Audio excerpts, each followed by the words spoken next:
apply only for Justin and Monica because you will be sharing, during the opening and the closing remarks. So no need to jump from Justin back to me to Monica and vice versa. But no, I haven't done it. Okay, now it's going now, right? Okay. So as I mentioned, so just please make sure that you pass the floor back to me once you are done so that I can announce the next speaker. Basically, that's it. You know the protocol or the policy for sharing the slides. We already covered that one. And regarding the Q&A slot, or we actually have two slots for the Q&As, just to let you know that we already discussed internally about the questions that we received in advance. My colleague Katerina Di Napoli will now share the questions that we received in advance in the chat, so for you to have a look at it. We will be taking the ones in the order as they appear. So for the first Q&A session, the majority of questions refers to the driving and rest time rules, sorry, and tachograph. And we will have Seamus answering those ones. And for the second Q&A slot, because I think that we will more or less cover the whole 15-minute slot with these questions that we received in advance. And for the second 15-minute slot, for the second Q&A slot, we received 4 questions regarding the posting of drivers, and this one will be taken by Ivona. And I think that we will have enough time to take additional questions during the live stream. So the way how we will agree on that is that my colleague Katerina Di Napoli will copy paste the questions from Slido to the chat in this meeting. And then we will decide among ourselves which questions we would like to take on board from the ones that we received during the live session. Okay. But again, as I mentioned, taking into account the number of questions we received, I think that for the first Q&A slot, we are pretty much full with the ones that we already have. And for the second one, I think that there will be sufficient time to take additional one from the live session. So please use the chat to discuss this among us once Katerina Di Napoli passed the questions or placed the questions in the chat. Okay. So this is it now, I would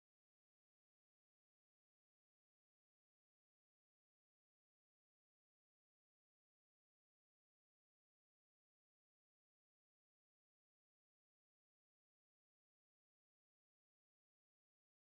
Yeah. You will be able to see actually the layout on the YouTube. So if you follow on the link on the YouTube, you will be able to see how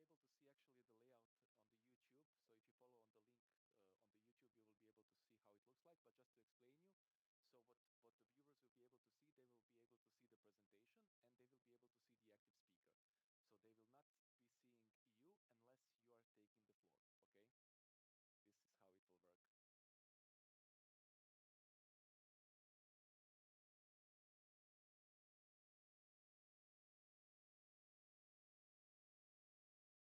to see, they will be able to see the presentation and they will be able to see the active speaker. So they will not be seeing you unless you are taking the floor. Okay, this is how it will work.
Good day, everyone. Welcome to our live online information session organized by the European Labour Authority, or short ELA, in cooperation with the Road Safety Authority, Department of Transport, and the Workplace Relations Commission of Ireland. Today's session focuses on the upcoming application of relevant provisions of Mobility Package 1 to light commercial vehicles, or short LCVs, used in international transport of goods or cabotage. These rules will come into effect on 1st of July 2026. Before we dive in, a quick technical note. Today's session will be held in English. However, a recording with interpretation in all official EU languages will be available on this YouTube channel in the coming weeks. If you would like to watch this in your language, please make sure to follow the ELA YouTube channel to be notified when these versions are uploaded. My name is Ivan Mekinda, and I work in the Information and EURES unit at ELA. We are an EU agency which contributes to ensuring fair and effective labour mobility across the EU, and we assist Member States and the European Commission in the coordination of social security systems in the EU. Road transport is a very important pillar of our work. And in the Information Unit, we aim at facilitating access to information and services for mobile workers and their employers. So in road transport, our target groups are therefore drivers and operators. I will be your moderator for the next 3 hours. As you can see on the agenda slide, we have a comprehensive lineup covering short overview of the EU legislative framework for LCVs, the international EU transport of goods or cabotage, community licensing in Ireland, driving and rest time rules, posting of drivers, national enforcement perspective, and a practical presentation on ELA information activities in the road transport sector. For each topic, we will hear experts who will summarize the most relevant rules. Also, a quick reminder, these presentation slides will be available on the ELA website starting tomorrow, that is 29th of April, and you can find the link in the video description. Also, speaking about the links, please note that we have also prepared a chance for you to submit your questions. Since we also have 2 dedicated Q&A sessions on the agenda, and many of you submitted the questions in advance, and we would definitely like to thank you for that. Those questions are certainly useful, and we have selected the most relevant ones to answer during the live session. However, if you want to ask a question right now or during the live session, please use Slido. You can either scan the QR code, which you can see on your screen now, or you can click in the link in the video description. Please note that since we offered the posting of questions in advance, we would address questions submitted during the live session in case there will be enough time. Finally, I would like to welcome all our speakers. It's great to have you with us. Since this session will be recorded, if you don't want to appear, just turn off your video. And with that, I would say that it's time to hear from our opening speakers, and I would like to invite my colleague Monica Dinin, who is a National Liaison Officer from Ireland, as well as Justin Martin from the Road Safety Authority of Ireland, to share a few welcoming words. So Monica, please, the floor is yours. Thanks, Ivan. Good morning, everyone, and a very warm welcome to this ELA live online information session. My name is Monica Deneen. I'm the National Liaison Officer for Ireland at the European Labour Authority. Pleased to open this event today. The event is organised by, as my colleague mentioned, by the European Labour Authority, together with our partners in Ireland, the Road Safety Authority, the Department of Transport, and the Workplace Relations Commission. Today's session forms part of the broader information and awareness raising campaign, which was launched by the ELA in November 2025. And the campaign is aimed at supporting the operators, drivers, and the authorities in preparing for the new EU rules in relation to light commercial vehicles. And the new rules will apply from the 1st of July this year. The campaign includes 3 information sessions. The first one was held in December 2025 last year, and it focused on the basics and the introduction of the new legislative framework. Today's session is the main session of the series. It builds on the initial session by providing updates covering additional and broader topics and responding directly to the questions that were raised during the December session. And as a result, the agenda for today has been specifically tailored to reflect these questions and any practical needs. A final summary session is planned to take place on 30th of June this year. I hope you find today's event useful, practical, and that it will help you to prepare for the changes ahead. And with that, it is my pleasure to pass the floor to my colleague, Justin Martin, Head of Enforcement at the Road Safety Authority in Ireland, for further opening remarks. Thank you and enjoy the event. Thank you, Monica. Good morning, everyone. My name is Justin Martin. I'm the Head of Enforcement at the Irish Road Safety Authority, and I'm delighted to participate in today's event. For decades, the world of tachographs and strict driving time regulations was primarily the domain of heavy goods vehicles and buses. Light commercial vehicles, specifically vans between 2.5 and 3.5 tons, have largely outside this specific regulatory framework. However, as part of EU Mobility Package 1, that is changing fundamentally. Starting on the 1st of July, the rules regarding international transport are shifting. If you are operating LCVs for hire or reward in international trade or conducting cabotage, a second generation smart tachograph is no longer voluntary, it's mandatory. From that date, these vehicles must be fitted with smart tachograph version 2 or a G2V2. This isn't just about recording hours, it is a major technological upgrade. These devices will automatically record border crossings using GNSS positioning, detect loading and unloading activities, and improve enforcement through dedicated short-range communication technology, which allows authorities to check data remotely while the vehicle is moving. The goal is to ensure a safer, more transparent, and fairer competitive landscape across Europe, reducing driver fatigue and ensuring fair wages. The shift requires significant planning. If you own or operate vehicles in scope of the new rules from the 1st of July 2026, we would advise that you retrofit your existing fleet with approved G2V2 units before the July deadline. Ensure your drivers apply for a driver card if they don't already have one, and apply for a company card if you don't already have one. Apply for a driver attestation in respect of any non-EU citizens you employ.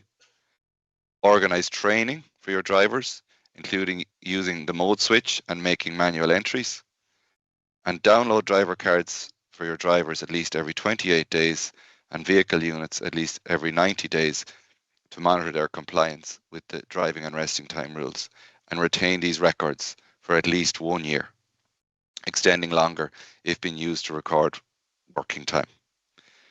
So failure to comply after July 2026 may lead to heavy penalties, including significant fines and potential vehicle detention during roadside checks. While we are approximately 2 months out from the deadline, the message from the regulators is clear. Please do not wait. Many companies will need to retrofit their vehicles, and waiting until the last minute could lead to waiting times at workshops. The change is a significant step forward towards harmonising road freight safety. It is time for LCV operators to stop seeing themselves as outside the scope of digital tracking and start acting to ensure their compliance, safety and operational efficiency. And to assist with this, we have a great lineup of experts today who will speak on the EU legislative framework underpinning the changes, with a specific focus on operator and driver obligations in relation to community licensing, compliance with driving and rest time rules, and posting of drivers' rules, and also a session outlining what operators and their drivers can expect should they be subjected to a roadside enforcement check. I really hope you enjoy the event. Please take plenty of notes and don't be afraid to submit questions via Slido. I'll be back for some closing remarks at the end, but for now, I'll hand you back to our moderator for today. Back to you, Ivan. Thank you, Monica, and thank you, Justin, for these kind welcoming words. I would say that now it's time to start with the presentation. And first up today, we have Luca Tassoni from the European Commission, who will deliver a presentation on EU legislative framework for LCVs used in international EU transport of goods or cabotage. So Luca, the floor is yours. I will now stop sharing the presentation. So if you could just please start sharing yours. Thank you and good morning to everybody. About the new obligation for the LCVs, we have to make reference to the general rule, which is in Regulation 165, according to which the tachographs shall be installed and used in the vehicles to which Regulation 561 of 2006 applies. And so, as already said, by the mobility package, it was inserted in Article 2, Paragraph 1 of Regulation 561, this new provision on the obligation of the installation of the tachograph for the LCVs. This obligation from the 1st of July 2026 regards the newly registered vehicles, but also the vehicles that are already registered. And we are referring to the second version of the second generation of the tachograph, the so-called smart tachograph. It is important to remember that this obligation on the LCVs is related to the vehicles which are engaged in the transport of goods, and also in relation to international transport operations.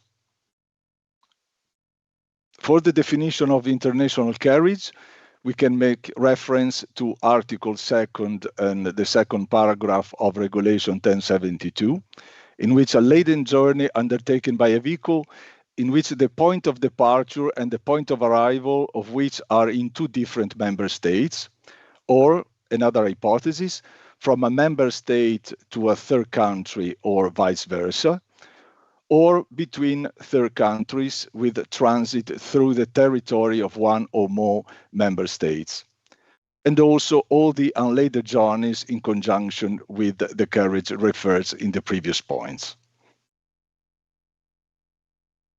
Another situation is the cabotage operations, and we can find the definition of cabotage operations in the sixth paragraph of Article 2 of Regulation 1072, which is the national carriage for hire or reward carried out on a temporary basis in a host member state. The obligation is in relation also to the maximum permissible mass, which exceeds the 2.5 tons. And this parameter is defined by the point M of Article 4 of Regulation 561 as the maximum permissible mass, the maximum authorized operating mass of a vehicle when fully laden. So it is indicated in the registration certificate of the vehicle.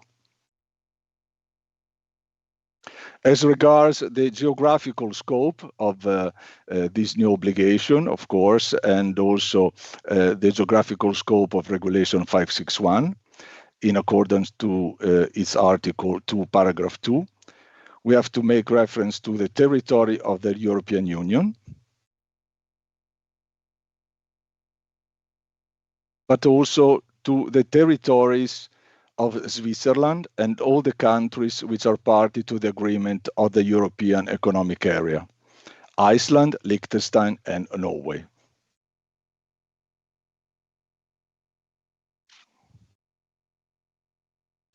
And the obligation of the installation of the tachograph in the LCVs is also in the TCA, because Article 3 of Annex 31, Part B, Section 2, set out that from 1st of July 2026, the vehicles, the LCVs, when operating on the territory of another party, should be fitted with the smart tachograph. So the geographical scope of this obligation includes all the territory of the European Union, Switzerland, Iceland, Liechtenstein, Norway, and the United Kingdom. In relation to the exception, we have to take into consideration that in accordance with the third paragraph of Article 2 of Regulation 561, the ATR shall apply instead of that regulation to international road transport operations undertaken in part outside the area that we already saw. And for a vehicle registered in the European Union or in countries which are contracting parties to the ATR for the whole journey, but also to vehicle registered in a third country which is not a contracting party to the ATR, only for the part of the journey on the territory of the community or of countries which are contracting parties to the ATR.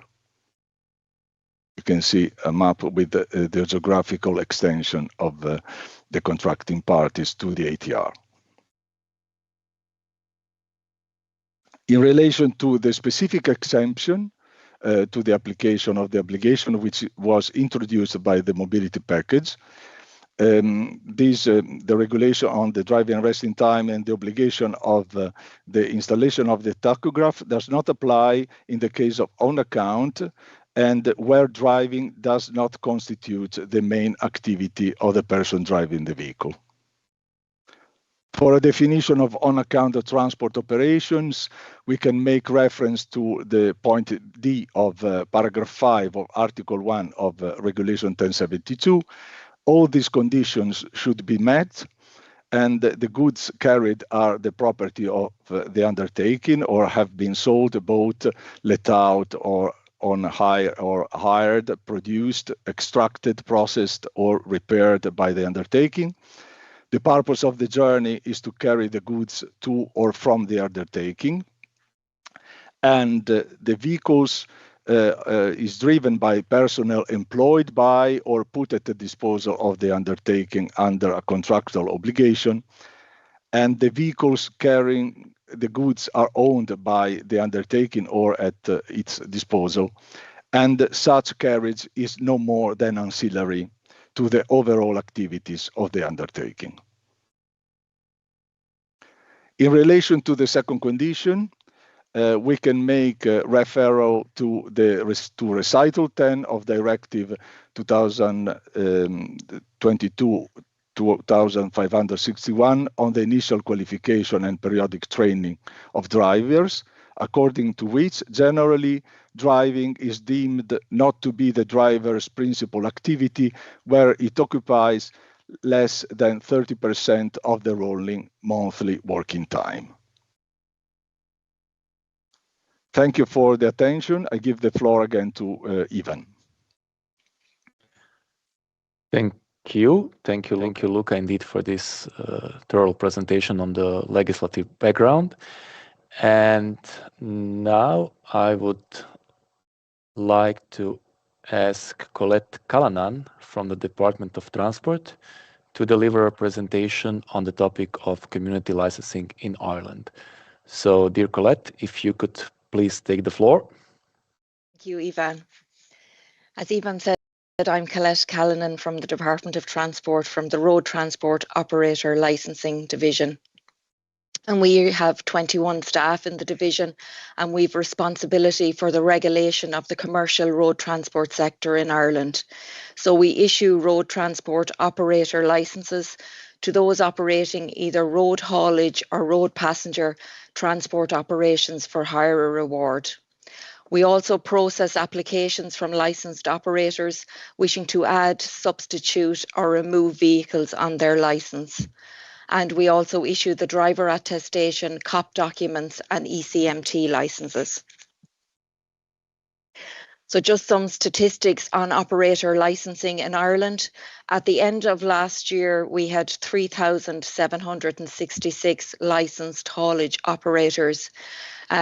2,436 were involved in international transport operations, with 1,330 with just national operations. And there was 25,420 vehicles in the national fleet. For light commercial vehicles, they came into scope on the 21st of May 2022 by EU Regulation 1055/2020. And these are for light commercial vehicles over 2.5 tonne involved in international transport operations.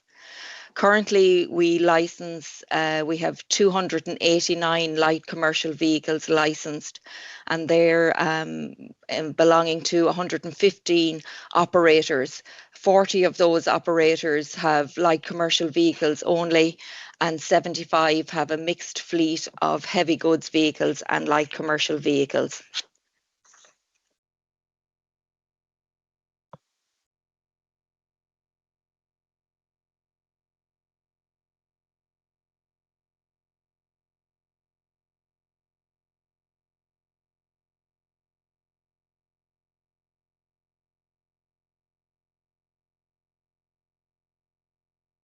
Apologies, I'm not sure to move on to the next slide here.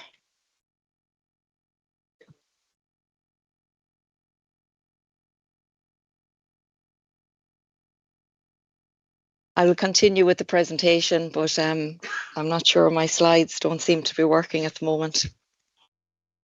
Okay, we could quickly check if everything is okay from the technical point of view. So if I would kindly ask the colleagues if you could start sharing the presentation once again, and then we could continue.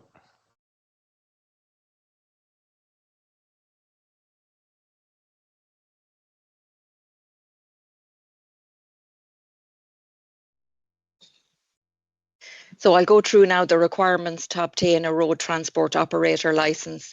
And these are governed by EU Regulation 1071/2009, 1072/2009 as amended by EU Regulation 1055/2020.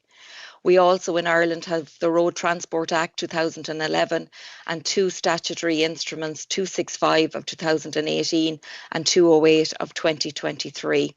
So all operators, whether you're operating heavy goods vehicles, light commercial vehicles, or a mix of both, must have an establishment in the state, be of good repute, satisfy professional competence, and have appropriate financial standing. So for establishment, the rules on establishment were strengthened by EU Regulation 1055/2020 to combat letterbox companies. So every operator must have an establishment in the state with premises where it keeps its core business documents. And these documents are listed in 1055/2020, and we also have additional documents in SI 265 of 2018 and 208 of 2023. They must be registered in the Register of Commercial Companies. That's the Company Registration Office in Ireland. They must be subject to tax, so they must have tax clearance and have a tax number, and the vehicles must be in conformity with the law. And they must effectively and continuously conduct its administrative and commercial activities with the appropriate equipment and facilities at the premises and manage its transport operations with appropriate technical equipment. The Internal Market Information System, as you know, is the mechanism for the exchange of information regarding establishment with other EU member states. So to go through what's required for the vehicles, this is for heavy goods vehicles and light commercial vehicles. So to have them authorised on your operator licence, a vehicle must have current motor tax, that's road taxed in Ireland, and we have a live connection to the National Vehicle and Driver File to verify that your vehicle has valid road tax. They must have insurance covering operations for hire or reward.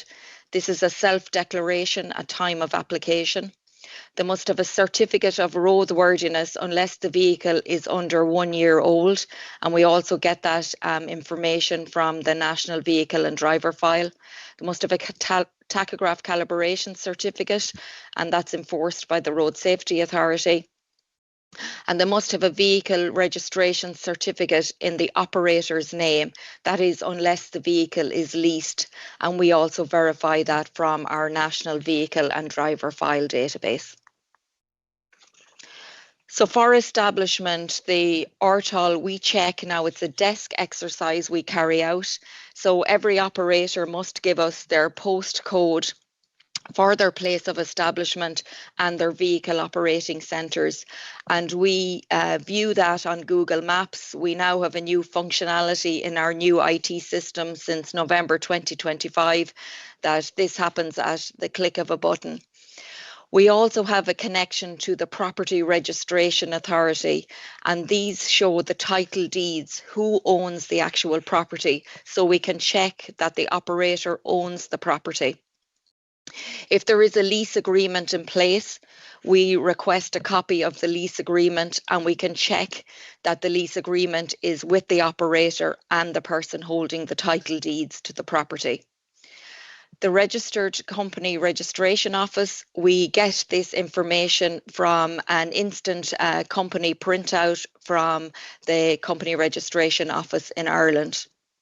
They must be subject to tax, so we have direct access to the Revenue Commissioner's site in Ireland. So we check that they are tax registered and that they have a tax clearance certificate to show that they are compliant and all their taxes are paid up to date. If we are still concerned in relation to establishment, then we can request a premises inspection, and the Road Safety Authority transport officers, they carry out the premises inspections on our behalf, and that is provided for under legislation. So the Road Safety Authority transport officers check the establishment criteria, and they provide a written report back to RTOL. The next pillar that is required is professional competence. So every operator must have a qualified transport manager holding a certificate of professional competence in either road haulage or road passenger transport management. And a transport manager can either have a genuine link to the operator, so they could be a director or an employee of the company, or they could be hired on a contract basis by the operator. Now, if they are hired on a contract basis, there's a limit in the number of transport undertakings and vehicles the transport manager can manage. And in Ireland, that is 4 transport undertakings with a maximum of 50 vehicles. The operator must upload the contract between the operator and the transport manager at time of application. We also hold the Register of Qualified Transport Managers in Ireland. So each transport manager that is put forward for designation on an operator licence is checked via ERU to ensure that they haven't been declared unfit in any member state. And that is the check good repute functionality under ERU. The transport manager is also Garda vetted, that's police vetted in Ireland, and they must complete a declaration of good repute. If they are resident outside of Ireland, they must submit a police certificate from their member state of residence. And since Brexit, and it's probably more relevant in Ireland, the transport manager cannot be qualified in the UK or Northern Ireland, or they can't be resident in the UK or Northern Ireland. They must be resident and qualified in the EU. The next pillar is financial standing, and that was amended by 1055/2020 when the light commercial vehicles came into scope. So for heavy goods vehicle only operators, they must have net assets, capital and reserves in their annual accounts of at least 9,000 for the first vehicle to be authorised on the licence and 5,000 for each additional vehicle. The light commercial vehicle only operators must have net assets, capital and reserves of at least 1,800 for the first vehicle to be authorised on their licence and 900 for each additional vehicle. If you have a mixed fleet of heavy goods vehicles and light commercial vehicles, you must have net assets, capital and reserves of 9,000 for the first vehicle to be authorised on the licence, and then 5,000 for each additional heavy goods vehicle and 900 for each additional light commercial vehicle. So for operators who are trading, they must submit their annual accounts dated within 18 months of the application. And for operators who have not yet traded, they must submit a statement of affairs dated within 1 month of their application. All financial standing documents must be certified by a duly accredited person. That's a practicing accountant who is a member of a prescribed accountancy body, and that's provided for under our domestic legislation SI 398 of 2018. The next requirement is good repute. And in relation to good repute, it's set out in EU Regulation 1071 2009, EU Regulation 1055 2020, the Road Transport Act 2011, and the 2 statutory instruments. So operators must provide the following for every relevant person to allow RTOL unit to assess the good repute. Now, a relevant person are sole traders for the sole trader operators, company secretary directors, business partners and transport managers. So they must do Garda, that's police e-vetting for convictions resulting from a Garda prosecution, and we 100% vet all relevant persons. They must also complete a good repute declaration for infringements and convictions in Ireland or any other member state, the UK or Northern Ireland, in relation to infringements not resulting in a court appearance, that could be fines, and convictions not resulting from a Garda prosecution, that could be revenue convictions, Road Safety Authority, Workplace Relation Commission convictions. Then the RTOL unit, we check the Garda vetting disclosure. So some disclosures come back with nil disclosures, or there may be a list of convictions. We look back indefinitely for serious criminal convictions, and that's provided for under the Road Transport Act. And then we look back 5 years for all other convictions. We also get a report from the Road Safety Authority in relation to any Road Safety Authority convictions. We check the revenue online system to ensure the transport undertaking have tax clearance in place. We check the ERU for ERU reports for any infringements from other member states. And we also check the risk rating, which is provided to us from the Road Safety Authority, who have responsibility for the risk rating in Ireland. And that comes in now automatically to our system since November last year. And then any other relevant information is also taken into account. So when we do an assessment of good repute, one more serious infringement could lead to the loss of good repute. So in accordance with legislation, if there is an MSI reported, we will carry out an administrative procedure to ascertain whether the operator continues to meet the good repute requirement. The administrative procedure is an assessment of the good repute of the operator, taking into consideration such things as all convictions and infringements and their level of seriousness, the frequency of occurrence, all information in relation to Regulation 5 of SI 265, that's to do with their conduct, whether the operator has contravened the terms and conditions of their licence, the need to ensure safety and welfare of other users. We also look at the number of vehicles the operator has in their fleet, the length of time the operator has been operating, and the history of these operations. We examine any representations that we would receive from the operator themselves, from their transport manager or their legal representative, and that could include measures they have taken to ensure future compliance. And we also examine any information from any enforcement authority in Ireland or any other member state and any other licensing authority. And as part of this procedure, we can also request the Road Safety Authority to carry out a premises inspection to assist with our good repute assessment. So once we have gathered all that information, we look at whether we're going to grant the licence. And in Ireland, we usually grant a road transport operator licence for a period of 5 years. However, shorter term licenses of 1 to 2 year periods could also be granted in cases where the operator or the applicant has not lost good repute, but they may have convictions and infringements over the last 5-year period. The shorter term licence allows the operator to prove compliance over the shorter term before the licence will be fully assessed again to ensure that the operator continues to meet the legislative requirements.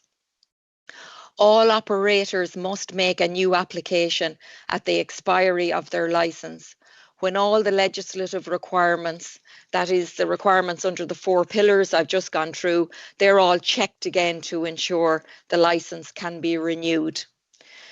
The RTOL unit, we also have a monitoring section, and this section checks compliance during the lifetime of the licence, and the monitoring is done on both a random and targeted basis.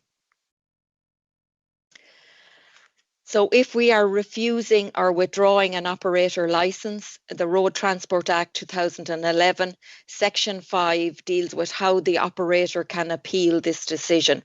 So a decision to refuse or withdraw an operator licence, it can be appealed by making written representations to the department within 21 days of the notification of the decision. The decision can also be appealed to the district court, and then the judge will make the final decision to agree with the refusal or withdrawal or to grant the licence. These are my contact details if anyone wants them for future reference. Thank you all very much for listening, and I'd like to pass you back now to Ivan. Thank you. Thank you indeed, Colette, explaining these procedures and the processes. And next in line, it's my ELA colleague Seamus Lynch from Enforcement and Analysis Unit to deliver a practical presentation on driving and rest time rules. So Seamus, if you could please go ahead. Just unmute yourself, Seamus, please.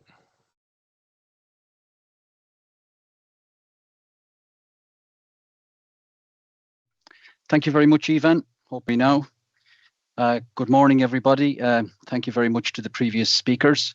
My name is Seamus Lynch. I'm currently working on secondment with the European Labour Authority, and I'm very happy to be back here in Ireland today to participate in this webinar, where I will give a basic introduction to the Regulation 561/2006 for operators and drivers of light commercial vehicles. This is not a training, but I hope to cover the essentials that will affect your daily operations, including examples of maximum driving times, mandatory breaks, minimum requirements for daily and weekly rest periods. We've already given this presentation at a previous webinar in December 2025.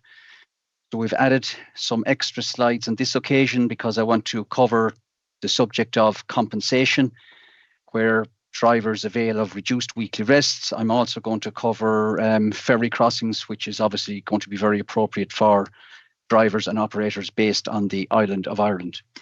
So I think I've got 35 minutes, so we'll dive straight into it. I'm going to start with the limits which are associated with the driving times. There is a daily driving time limit of 9 hours per day. Now, this 9 hours can be exceeded only twice per week. If the driver decides to exceed this limit of 9 hours, he can never exceed 10. In relation to weekly driving time, the maximum limit is 56 hours. In respect to fortnightly driving, which is any period of 2 consecutive weeks, the maximum is 90 hours. Moving on to the mandatory breaks, the rules are that after 4.5 hours of driving, you must take a break of at least 45 minutes before one can resume driving. There is also the option to split this 45-minute break into two parts. The first part must be at least 15 minutes, and the second part must be at least 30. Now, an important point to note here is that the second part, the part which must be at least 30 minutes long, this must be taken not later than at the end of the 4.5-hour driving period.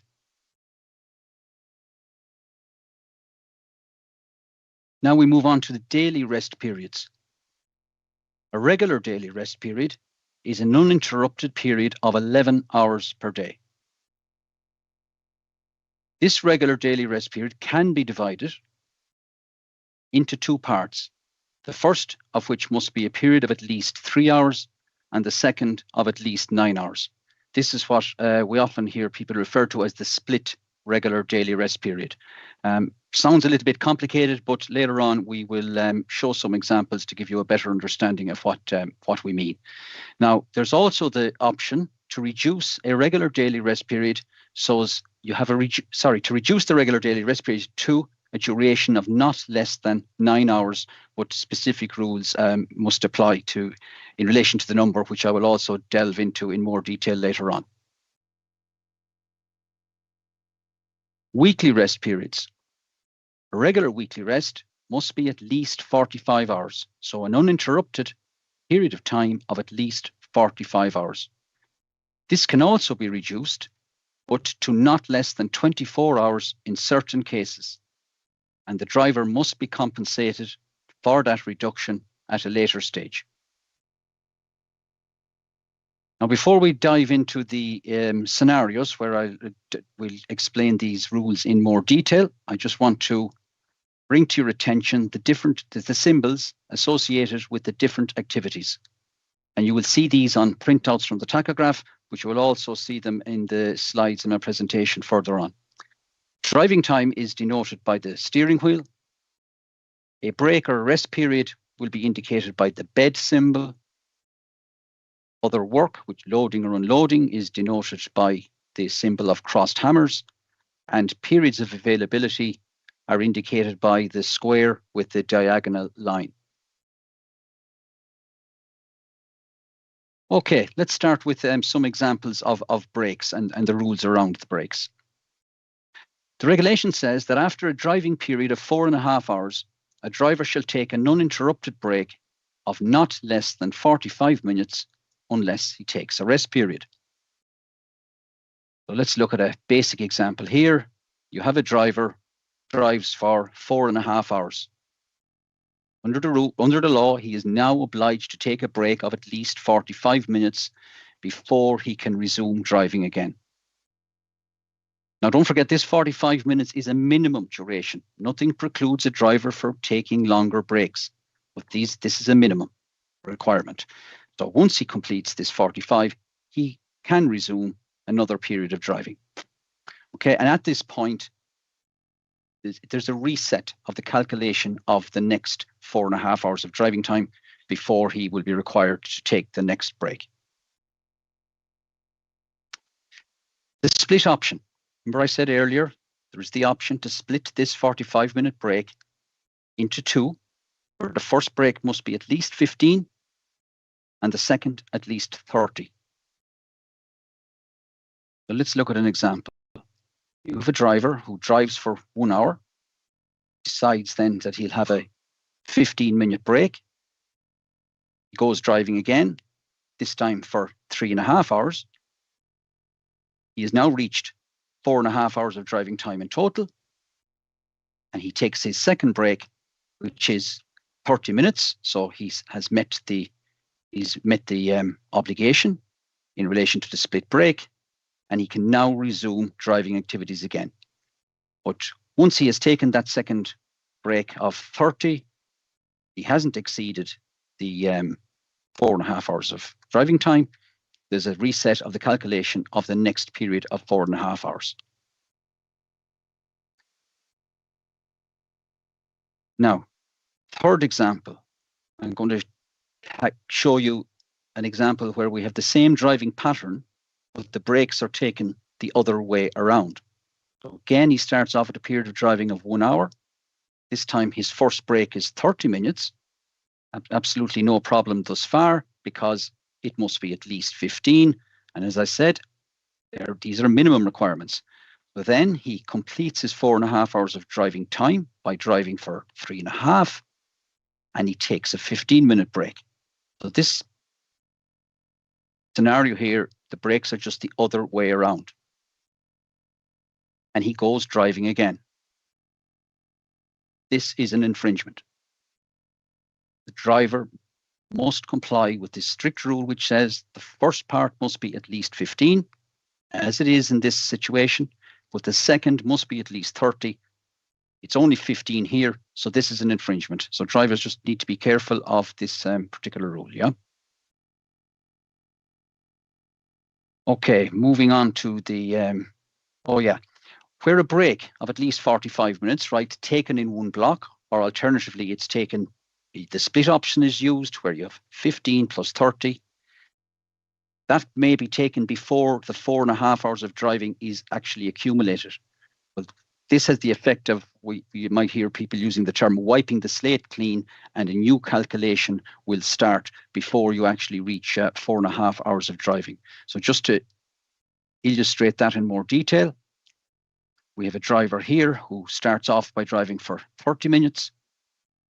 He takes a 20-minute break, follows this with 2 hours of driving. He is now driven for a total of 2.5 hours, and he takes a 35-minute break. And he resumes driving again. Now, this is the split option. He has satisfied the requirement that the first one is at least 15, the first break. The second break is at least 30. The clock can now be reset. The slate is wiped clean, and there's a new calculation for the next period of 4.5 hours of driving before he will be required to satisfy the brake requirements once again. Okay, let's move on to driving time, daily driving time. Regulation says that the daily driving time shall not exceed 9 hours. However, the daily driving time may be extended to at most 10 hours and not more than twice during the week. So, simple example of this, you have a driver, goes out, drives 4.5 hours, takes his mandatory 45-minute break, follows it up with another 4.5 hours of driving time. He has met the daily driving maximum limit, and he hasn't exceeded it, and he's taken the appropriate break. In the second scenario on the slide, you can see he exceeds 9 hours, which he's allowed to do twice. He can never exceed 10. So in this example, we've 4.5 hours of driving, mandatory 45-minute break, another 4.5 hours of driving, takes another mandatory 45-minute break, and follows it up with an extra 1 hour of driving time, totaling 10 hours.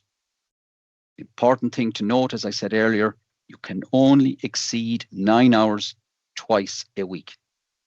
So if you were to drive 9 hours and 15 minutes on Monday, 9 hours and a half on Tuesday, that's it. You've used your opportunity to exceed 9 twice. Now we move on to weekly and fortnightly driving time. The rules around weekly driving time says it shall not exceed 56 hours. The rules surrounding the fortnightly driving time, which means the accumulated driving time in any 2 consecutive weeks, this shall not exceed 90 hours. So let's look at a pattern here of a driver where in week 1, drives for 56 hours, no problem. That's the maximum. In week 2, he drives for 34 hours. When we total the 2 weeks together, the 2 consecutive weeks, we get 90. Fully compliant. Week 3, he drives for 45 hours. No issue with the maximum there because it's 56. You look at the 2 weeks together, week 2 and 3. He's only driven 79, which is obviously less than 90. Again, no issue, fully compliant. Week 4, 45. You add week 4 to week 3, you get 90, no problem either. Week 5, he drives for 50 on its own. No issue with the weekly driving time there. However, when you add it to the previous week of 45, you see that he has a driving time over the 2 consecutive weeks of 95 hours, which is an infringement of the fortnightly driving time rule. Week 6, it goes for 40 hours. Add that to week 5, no issues, 90. Okay, let's move on to daily rest. Regulation says that a regular daily rest period means any period of rest of at least 11 hours. Okay? Of course, it can be more, but if you need a regular daily rest period, it must be of a duration of at least 11. I also mentioned earlier the possibilities of availing of a reduced daily rest period. This means any period of rest of at least 9 hours, but not less than, of a period of rest of at least 9, but less than 11, okay? So reduced can never be less than 9. So let's look at a scenario here, okay? A scenario in relation to regular daily rest. We have a driver here who starts his daily working period on a Thursday morning at 8 a.m. And throughout the day, as you can see, there's a number of activities. He's driving. You can see the steering wheel there. It's in the color red. In green, you see there's the brakes, and the orange color crossed hammers. That means he could have been loading or unloading. So across the day, he's engaged in different activities, obviously. His day finishes that evening at 2100. Okay, so that is 21 minus 8. Simply, it's a 13-hour spread. In the industry, you'll often hear people talk about the daily spread. The daily spread is the number of hours from the start of the daily working period to the end of the daily working period. Doesn't mean he was working for 13 hours, because as you can see, there are breaks throughout the day there, okay? But because the spread doesn't exceed 13, there is sufficient time left until 8 a.m. Friday morning, which is exactly 24 hours from 8 a.m. on Thursday morning. Okay, so the important thing here is, and I'll just bring it up on the screen here for you, this minimum rest requirement of 11 hours, right?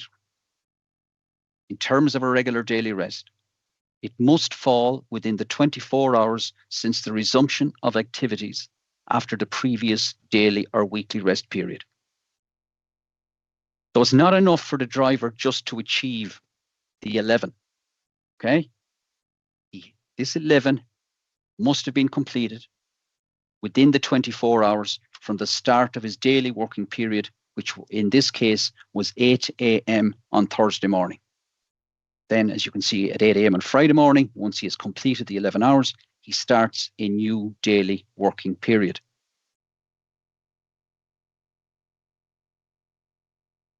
We'll look at another example. Here, the driver starts again 8 a.m. Thursday morning. As you can see, the day is a bit shorter on this occasion. He finishes at 1600 hours on Thursday afternoon. 16 minus 8.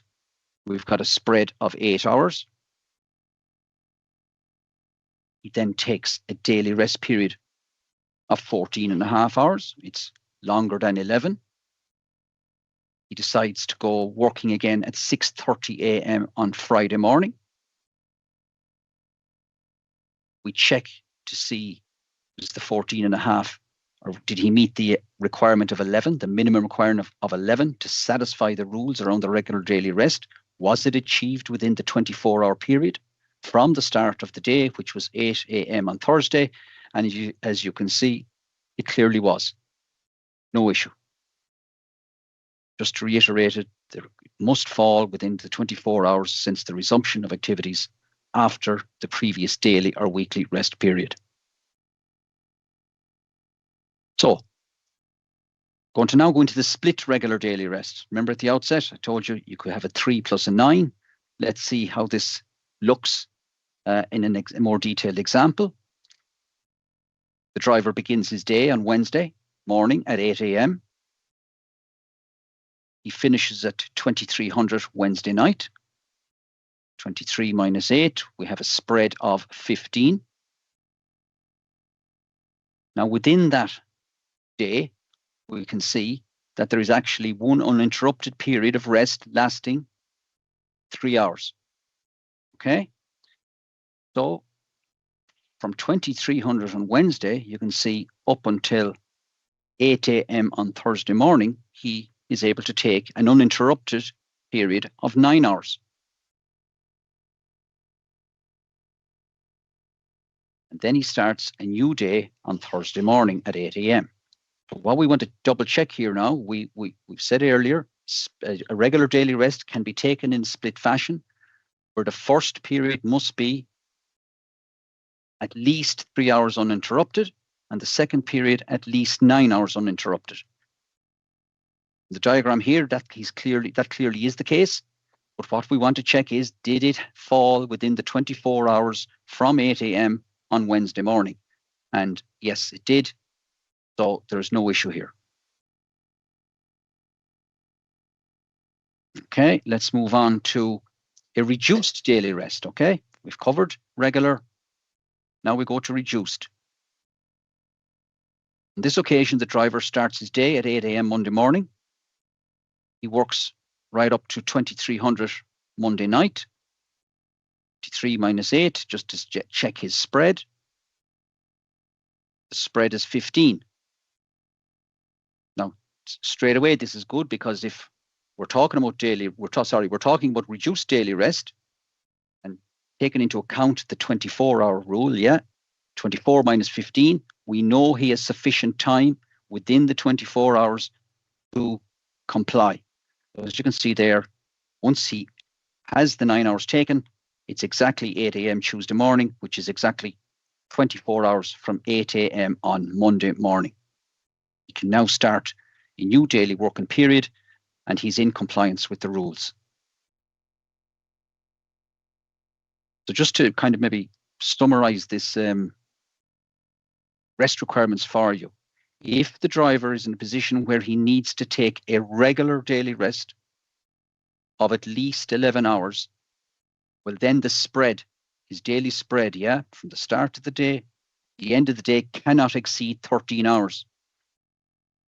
Because he needs to have 11 left to expire after the 24-hour period. For reduced daily rest, the spread cannot exceed 15. That's the case here. 15 plus 9, 24. Everything, all is in order, yeah? Oh, yeah, and the condition, I almost forgot, sorry. A driver may have at most 3 reduced daily rest periods between any 2 weekly rest periods. This is the rule associated with the reduced daily rest period. There's a maximum number of times that a driver can take it. It's 3. Well, 3, it doesn't say 3 per week, because sometimes a driver may take more than 1 weekly rest. But anyway, if I take a simple example of where a driver, he rests every weekend. He only works Monday to Friday. Every weekend he's off on a weekly rest Saturday and Sunday. Well, on Monday evening, he could take a reduced daily rest period. On Tuesday evening, he could have another reduced daily rest period. On Wednesday evening, he could have a third reduced daily rest period. But now on Thursday and Friday, he needs a regular. Okay, that's it in its simplest form, okay? Now, another example of reduced daily rest. Monday morning is the start of the daily working period at 7 a.m. It finishes 2300. 23 minus 7 is 16. Now you know he's in trouble, yeah? Already. He's now in a situation where he cannot comply. Yeah? Because 16 plus 9, he needs a 9 in this case. This is the example I'm using, right? Once he's completed the 9, it's 8 a.m. on Tuesday morning. Now he has a problem.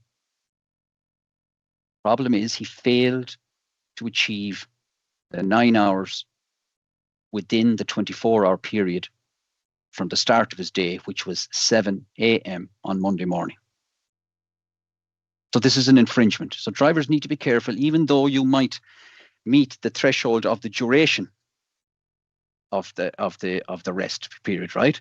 It must fall within the 24 hours. So it's a very important point to remember. Now we move on to weekly rest. I want to get even a little bit more complicated, but let's first of all see what is a regular weekly rest period. It means any period of rest of at least 45 hours.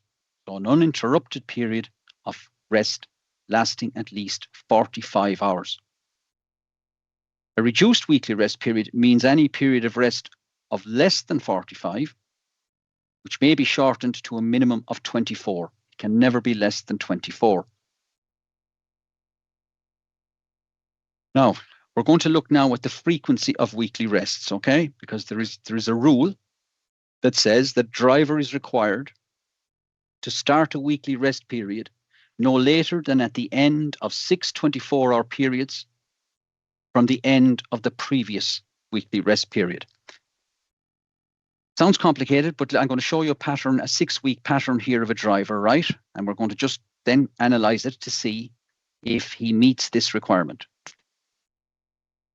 In week number 1, we find a regular weekly rest period of 45 hours.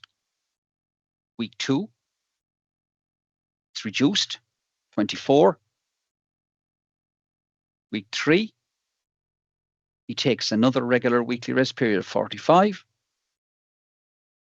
Week 4, reduced, 24. Week 5, another reduced, 24. And week 6, we have a regular weekly rest of 45. Now, just going to, at the outset here, we just want to check where all of these weekly rest periods started no later than at the end of 6 24-hour periods from the end of the previous weekly rest. And as you can see quite clearly, yes, they all are. And the one, if you look at I will just choose one, the week 4, the end of week 4, and the start of week 5. That was where he maximized the 6 24-hour periods. There's exactly 6 24-hour periods there between the end of week 4 and the start of week 5. All the others were they were started earlier than 6 24-hour periods. So there's no issue with the frequency, okay? Now what we're going to look into after this is the compliance with further rules, right? So I'm going to explain to you the first rule here. It's called the 2-week rule. And according to the regulation, this 2-week rule says that in any 2 consecutive weeks, a driver shall take at least 2 regular weekly rests or 1 regular weekly rest and 1 reduced weekly rest. Okay? Now, let's go back and look at this guy, same guy. So we're looking at the same pattern. We're happy with the frequency. There's no issue as regards the starting time of any of these weekly rest periods. But what I want to check now is, has he complied with the 2-week rule? Well, let's look at week 1 and 2. Find 1 regular and 1 reduced. No problem.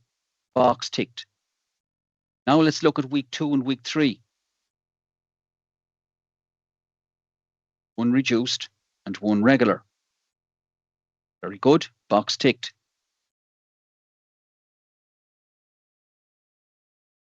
Week 3 and week 4, 1 regular, followed by 1 reduced. Again, we're compliant with the 2-week rule.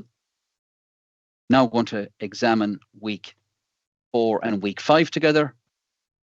And here we see 2 consecutive reduced weekly rest periods. This does not comply with the 2-week rule. 2-week rule doesn't allow this. So this is an infringement at this point, right? I have another 2 weeks to check. So let's do this first, week 5 and week 6. I see 1 reduced and 1 regular. No issue. Now, so thus far we have found a problem with weeks 4 and 5. But I just now want to explain a specific derogation to you, okay? Second now, moving on. Yeah, that's just to make sure in every 2 consecutive weeks there are at least 2 weekly rest periods and that one of them is regular. So we've done that. We found an issue with week 4 and 5. But before we go any further, I want to explain a derogation which was introduced by the mobility package in relation to this 2-week rule. This derogation says that if a driver is engaged in the international transport of goods outside of the member state of establishment, he may take 2 consecutive reduced weekly rest periods, but with certain conditions attached. So he's outside of his member state of establishment, takes 2 consecutive reduced weekly rest periods. We then have to look at this in any 4 consecutive weeks. We must be able to find at least 4 weekly rest periods. That's condition number 1. Condition number 2, at least 2 of these 4 shall be regular. Okay?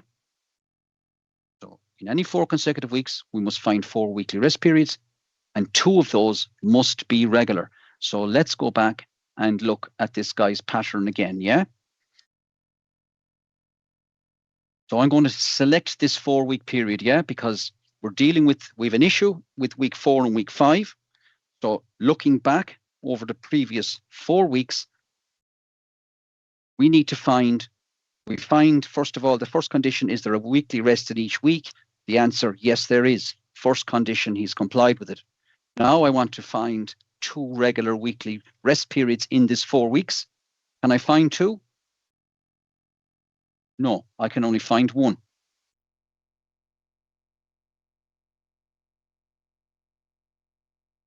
And because there's only 1, this driver is not allowed to avail of that derogation to take 2 consecutive weekly rest periods.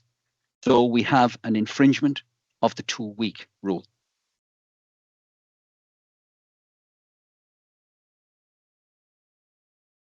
There it is, simply put, the driver had taken only 1 regular weekly rest in 4 consecutive weeks, starting from week number 2. Okay, I'm now going to talk about compensations, okay? Because, as I said earlier on, where a driver takes the option of a reduced weekly rest period, he must be compensated. And there are rules around these compensations. So first of all, the compensation must be paid back in full. It also must be taken in 1 block before the end of the 3rd week after week concerned. It can be added to another rest period of at least 9 hours. So in other words, if you were due 21 hours, for example, yeah, of compensation, you could add it to a daily rest period of 9 somewhere before the end of the 3rd following week. So let's look at an example. Okay, going to show you a 4-week pattern here.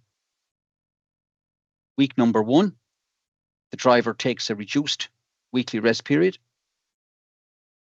In week number 2, he takes a regular weekly rest period. In week 3, he takes another regular weekly rest period. And in week 4, he takes another regular weekly rest period. So he needs to be compensated for week 1. 21 hours, yeah? 24 plus 21 is 45. So he's got to be compensated for this reduction. What does the rule say? The compensation must be paid back before the end of the 3rd following week. The 3rd following week after week 1 is obviously week 4, yeah? So we're looking to find compensation before the end of week 4. I'm going to just show you an example of how this might work. If my clicker will work for me, but it won't. If we could just ask the colleagues from Dublin to move back to the presentation, so to the PPT, the presenter. Thank you, Ivan. Yeah, it's not working. Monica, if you could just move back to the, yeah.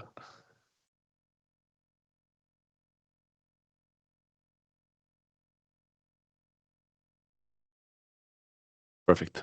Can you check it now if it's working? Okay, one moment, Ivan. Yes, thank you. Okay. So I'll just go back again in case people missed that. Yeah, so what I'm saying is this driver has to be compensated for the 21 hours of a reduction, which he owing from week 1. It must be paid back before the end of week 4. As I said earlier, it can be added to another rest period, which is of at least 9. So I'm going to show you an example here of week 4, where the driver took a reduced daily rest period of 9 hours because he was entitled to it on this particular date. He adds 21 to it, yeah, to compensate him for the reduction in week 1. And now he's fully compliant. So this is how compensation should work in relation to weekly rest. But there is a different rule around the compensation for a scenario where a driver avails of 2 consecutive reduced weekly rest periods. Now, the example I showed you earlier in relation to the 2 consecutive weeks, it wasn't compliant. He didn't fulfill the conditions, so he wasn't allowed to avail of 2 consecutive reduced weekly rest periods. But just let's say that he satisfied the conditions, he was able to avail of the derogations, and he took 2 consecutive reduced weekly rest periods. I'm now going to show you the rule around the compensation in that type of scenario. The regulation says that where 2 reduced weekly rest periods have been taken consecutively, the next weekly rest period shall be preceded by a rest period taken as compensation for those 2 reduced weekly rest periods. So week 1, we've got a regular weekly rest period of 45 hours. Week 2, a reduced weekly rest period of 24 hours. Week 3, a reduced weekly rest period of 24 hours. And week 4, a regular weekly rest period of 45 hours. So compensation due for week 2 of 21 hours, and week 3, another 21 hours is also due for compensation. How should this be done? Just look at the text above before I hit the clicker. The next weekly rest period must be preceded by a rest period taken as compensation. So if I move these 2 21s down to line 4, week 4, now this is how the compensation should look. You have 21 plus 21 plus 45, 67 hours. This driver will have to get 67 hours in the week immediately following the 2 consecutive reduced. And that compensation, the 21 plus 21, must be taken within the 624-hour period from the end of the reduced weekly rest in week 3. Because the regular weekly rest period of 45, if you remember from earlier, must start no later than 6 24-hour periods from the end of the previous weekly rest. So if I just step back there for a moment, that 45 in week 4, as you can see, clearly starts no later than 6 24-hour periods from the end of week 3. So there's no issue with the frequency here, okay? No issue with the start of the resting times. But now now we want to make sure is the compensation also is taken at the right time. There you go, week 4. Little bit complicated, but very important for international drivers who may avail of this particular derogation. Okay, now to finish up, right, I've got a couple of slides on ferry crossings because obviously Ireland is an island and anybody engaged in international carriage is going to need to get on a ferry. So I'm just going to highlight 2 particular ferry crossings here, one from Dublin to Holyhead in Great Britain, and the other one from Rosslare, southeast of Ireland, going to Cherbourg in northern France. Now, if everybody understood me earlier when I was talking rest, I was talking about daily rest periods, weekly rest periods. I always said that they were uninterrupted periods of time. But I'm now going to tell you about a specific derogation which is granted under Article 9 of the Regulation 561/2006. And this derogation allows for an interruption of a regular daily rest period, or a reduced weekly rest period, or a regular weekly rest period for the purposes of embarking or disembarking from a ferry or train. This is the only time that a rest period can be interrupted, okay? Ordinarily, it's a non-interrupted period. So let's look at Dublin to Holyhead, okay? The driver, he starts his day on a Monday morning at 7 a.m. Here's his activities throughout the day. His day finishes at 1900. You remember what we did earlier? Let's go 19 minus 7. The spread is 12. Quite happy that this guy will be able to achieve 11 hours, because that's the minimum regular daily rest period. And I'm quite happy that he'll be able to take it within 24 hours, yeah, from the start of the day at 7 a.m. So let's have a look at what this would look like if he was going to take part of it on a ferry. So he starts off, as you see, the end of his day now was at 1900. So at 1900, he starts his regular daily rest period. So after 4 hours of rest, he interrupts it to get onto the ferry in Dublin, going to Holyhead. So there's the interruption, as you can see, between the two blocks of 4. And that interruption is made up of some driving and some crossed hammers. I'll explain a bit more about that in a second, okay? He gets off the ferry at the other end, so we have another interruption. And he now rests for another 3 hours. 4 plus 4 plus 3. He has achieved 11 hours. He has done this within 24 hours from the start of the day at 7 a.m. on Monday morning. And he's ready to start a new day. But what the important part here now is, right, there are conditions around the eligibility for taking this derogation, okay? First of all, the rest. The purpose is to interrupt your rest is to embark or disembark from a ferry or a train. The maximum number of interruptions allowed is 2. These 2 interruptions cannot total more than 1 hour. Okay, so 1 hour, that's the maximum. Don't fulfill these conditions, well then normal rules apply. And the regulation also says that during this regular daily rest, the driver must have access to a sleeper cabin, bunk, or couchette.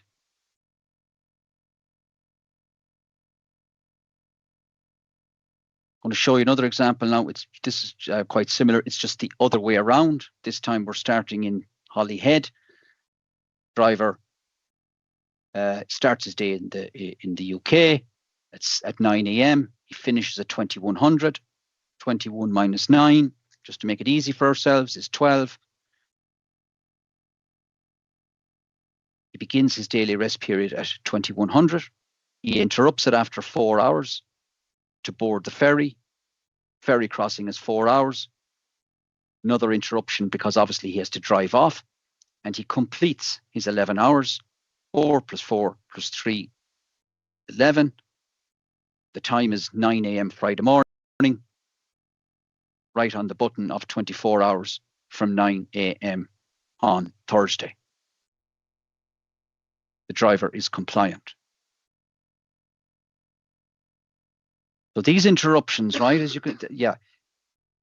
If you're in a line of traffic getting onto a ferry, if you're in a line of traffic anywhere, right, obviously it could be stop start. So the tachograph will record driving for parts of it, but there'll be part of that stop start, if you like, that'll show crossed hammers, because the default position of the tachograph when the vehicle is stationary is crossed hammers, yeah. So, but that's okay.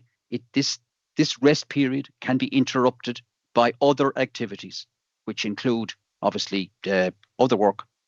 Could be a shorter break of, by the way, breaks are shorter than 15. They don't qualify as breaks. But the point is, this regular daily rest period can be interrupted for the purposes of embarking and disembarking, provided the interruptions don't exceed 2, and provided the total time of the interruptions does not exceed 1 hour in total. So, and very important, driver must have access to a sleeper cabin, bunk or couchette. I think this is my last slide. I just wanted to show an example from Rosslare to Cherbourg, because obviously it's a longer crossing, just to give you an idea of what this might look like. Yeah, so on Saturday morning, this driver ends his daily working period at 5 a.m. in Ireland, okay? And he wants to take a reduced daily rest period.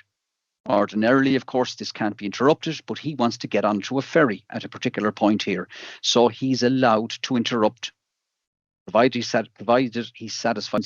He can interrupt this reduced weekly rest period. So in this example, after 12 hours, as you can see, the movement indicated by the tachograph, there's a bit of driving, there's a bit of crossed hammers. It doesn't exceed 1 hour, or maybe it might just be on the button. I'll show you in a minute.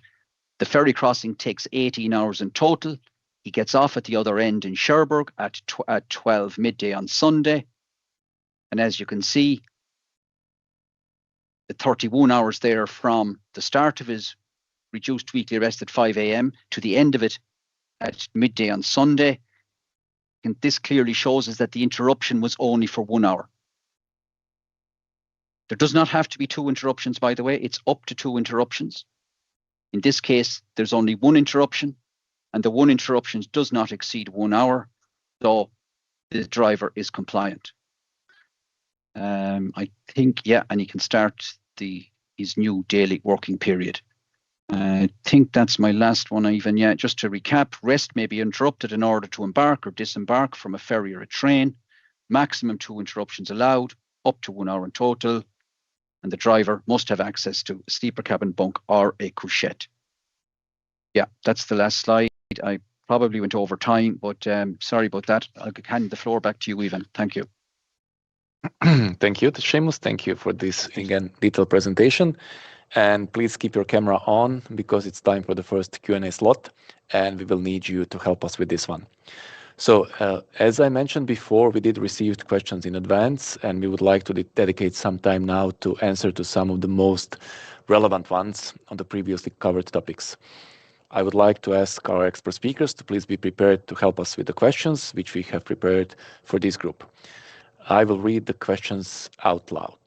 Since we are slightly behind the schedule, we will try to cover as much questions as possible in this Q&A slot. Remember that we have yet another Q&A slot later on. Okay, so let me start with the first question, and as I mentioned, I would kindly ask Seamus to help us with this one. So Seamus' question reads the following. An LCV is registered in an AETR country and performs an inter-community journey between 2 member states where it loads and unloads. Does it need a tachograph and to comply with Regulation 561/2006? No, the simple answer is no, right? So if you, as Luca pointed out earlier, he had a slide there which showed us Article 3, Paragraph 1 of the Tachograph Regulation 165/2014. So this the extension, if you like, of the regulations to LCVs does not apply. It only applies to vehicles registered in the EU. Perfect. Thank you, Seamus, for providing the clarification on that one. And the next one is sort of similar. So an LCV is registered in an EU member state and exclusively performs international transport between a member state and an AETR country and vice versa. Does it need to be equipped with a tachograph? I would say no, because but what's important here is that you said he's exclusively engaged, yeah, in exclusively performs international transport, yeah. Yeah, with an AETR country and vice versa. So basically, he's not carrying out any international operations within the EU. So the answer is no. Perfect. And we have yet another one. So an LCV performs international transport in own account from member state A to a member state B. Driving is the main activity of the person driving the vehicle, and the journey is longer than 100 kilometers. Does this use case fall in scope of Regulation 561/2006, and is a tachograph needed? Okay, own account. What's important to point out here, right? Own account is in scope of the driving and resting times. Okay, it always has been. For HGVs, commercial carriage, if you like, there's two subheadings. You've got higher reward and you've got own account, both of which are in scope of the driving and resting times.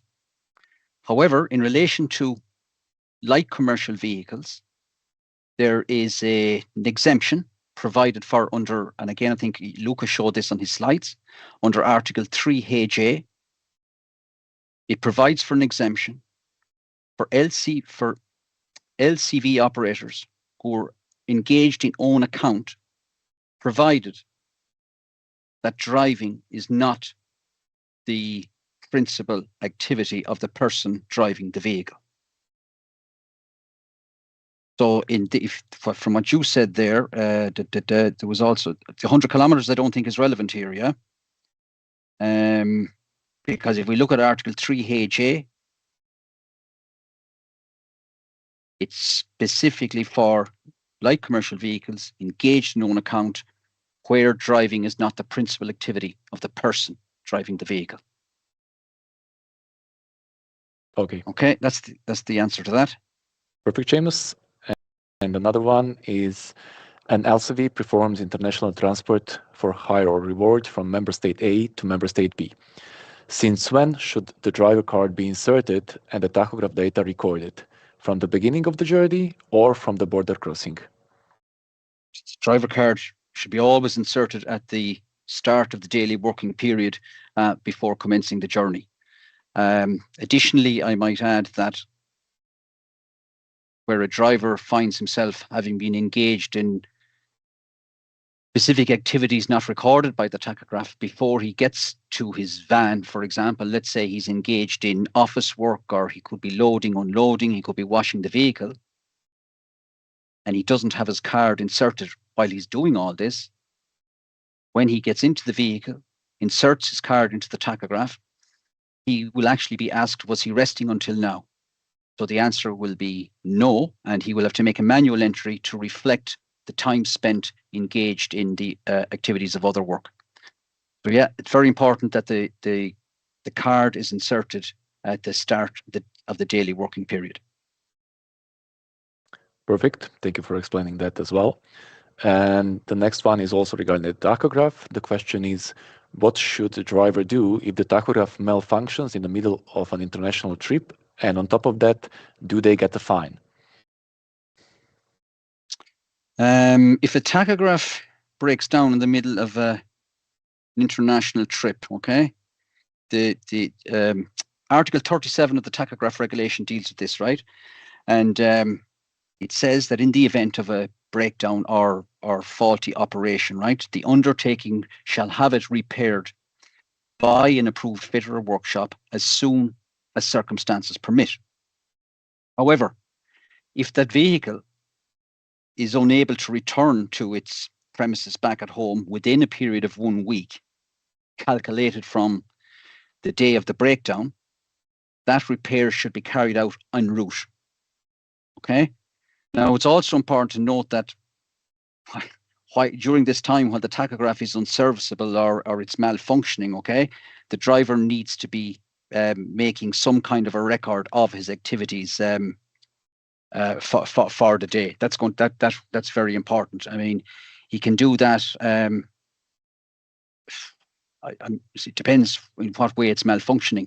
If he's able to take a printout, right, he can make this record on the back of the printout. There's actually, I think, a feature in the back which allows you to make this record. But it is important that they make some kind of a temporary record during this period of time. As regards the fine, that's up to each individual member state. Each individual member state has full competence over what kind of fines that they issue for each specific infringement.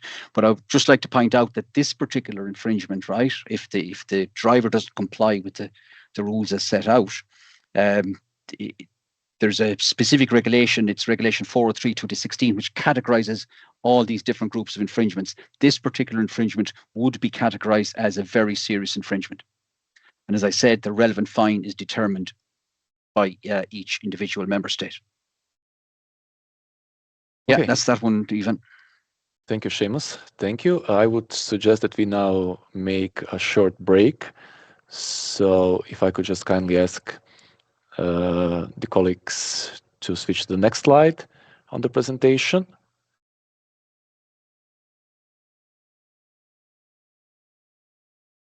If you could just move to the next slide, please. Yet another one, please. And yet another one.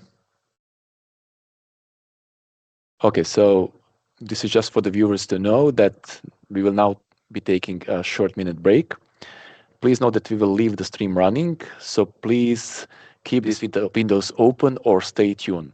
We will be back in exactly 50 minutes to continue our session with my colleague Ivona Kašpiksova, who will present on the posting of drivers. You will now see a countdown on your screen, and we will be back as soon as it hits 0. We will be seeing you shortly.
Okay.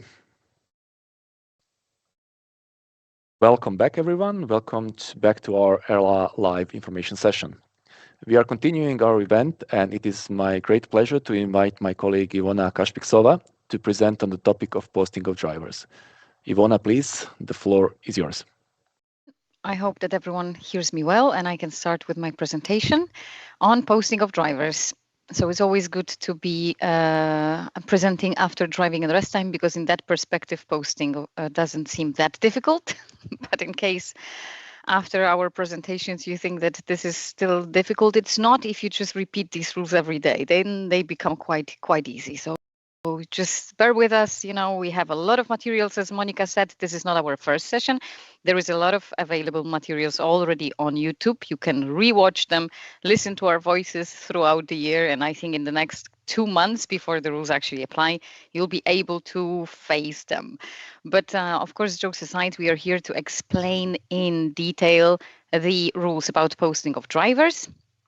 And I will tell you, we would learn 3 elements today. So first, we will see what are the rules and what is the legal basis for these rules, okay?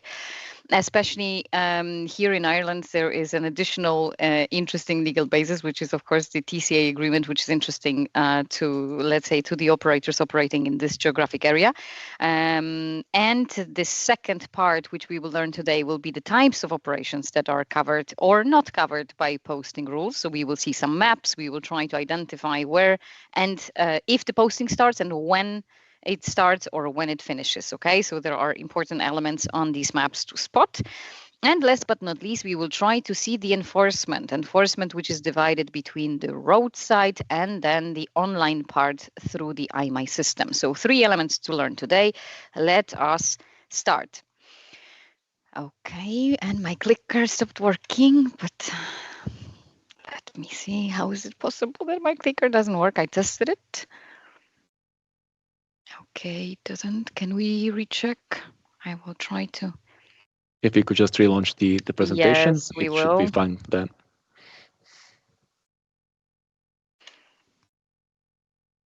Okay, perfect. So we will start with the rules, okay, with the legal basis. And here I would like to underline few disclaimers. First of all, what I will show throughout the whole presentation only refers to the transport of goods, okay? So it's important, all the scenarios and the operations I will be referring to, it's on the transport of goods, freight transport, because as you heard today, this presentation is part of the campaign directed to the LCV operators, light commercial vehicles, and the rules applicable to them from the 1st of July only regard the transport of goods. Second disclaimer, we are talking about drivers to whom the posting rules apply who are directly employed by the operator. Okay, there could be some categories of drivers that you might identify at the roadside, or you might have in your areas who are either self-employed, and these rules do not apply to the self-employed drivers, or they might be actually employed by a temporary employment agency, okay, or assigned to the operator through intra-group posting. So these categories are not covered by the posting of drivers rules that I will be presenting today. This is important, okay? And the third disclaimer is that most of the rules I will be presenting today come directly from the 3 directives listed in front of you, but there will be some elements that regard the enforcement, let's say, of these rules, but also the moments in which we start or finish posting that are not specified within the directives, but they come from the quite substantial materials, guidance materials adopted by the Commission. We call them the scenarios on posting in the in transport of goods, okay? And these materials are all available to you, publicly available at the website of the European Commission, okay? So we will try to make sure you have in the materials after the session, you have all the links, relevant links, in order to get acquainted with them before the 1st of July. Okay, so let's see the basic rules here. As you can see, posting of workers is not new legislation. posting of workers first directive was adopted in 1996. Then it was revised in 2018. However, the basic core rules apply from 1996. So quite, let's say, I could say even old rules. This is not a new phenomenon, posting.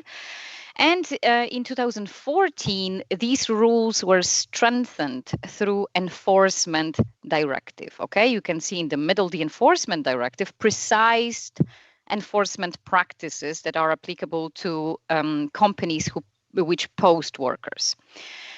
In 2020, and even of course in the period leading to adoption of the lex specialis, so in other words, special rules that apply to posting of drivers, it was discussed broadly that certain enforcement practices that are applicable to so-called stationary posting are quite difficult to apply also in road transport. So it was decided that we should actually maybe adopt specific rules for the posting of drivers that would, describe more precisely what are the enforcement practices at the roadside to take away the burden of the enforcement from the driver and everything what is happening at the roadside to, put some of the elements to the so-called back office. So in order to, then enforce the remuneration, the right remuneration of the driver, we would not ask the driver himself at the roadside to provide pay slips or employment contracts, but we would rather ask for these documents online through the IMI system. So these were, let's say, the discussions that led to adoption of the Lex Specialis in 2020, together with, of course, all these scenarios and all these rules that cover one type of operations with posting and the other not. Okay, so let's see what are these posting rules about actually. So you can see a definition of a posted worker that again is there since 1996, which says a posted worker is a worker who for a limited period of time carries out his work in the territory of a member state other than the state in which he normally works. So let's take an operator, let's say from Ireland, who would like to deliver goods or go and pick up the goods to deliver back to Ireland, okay? So if he goes to deliver the goods abroad, then of course this operation would, if this operation is done with the driver who is directly employed by this operator, then it means that the driver would for a limited period of time be carrying out work in another member state. Okay, and this is exactly where the posting rules could apply, but we will see in details which kind of operations are covered and which are not. So again, there has to be an establishment of a company in one of the member states where the driver, let's say, would be covered by the labor related rules when it comes to his employment contract, okay? And then for a limited period of time, he would be performing his work in other member states. And that's where posting rules could be triggered.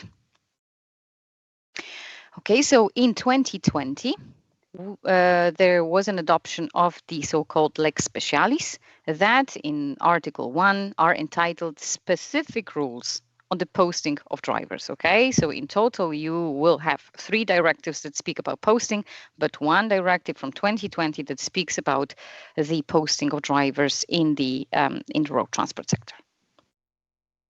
Okay, and when it comes to posting to and from UK, there is an additional, let's say, legal basis, which would be trade and cooperation agreement, which only refers to road haulage operators, okay, so again, freight transport, that specifies concrete, let's say, conditions and specified what posting is. And in really basic terms, you have to understand that the TCA treats the EU member state as a one party, okay?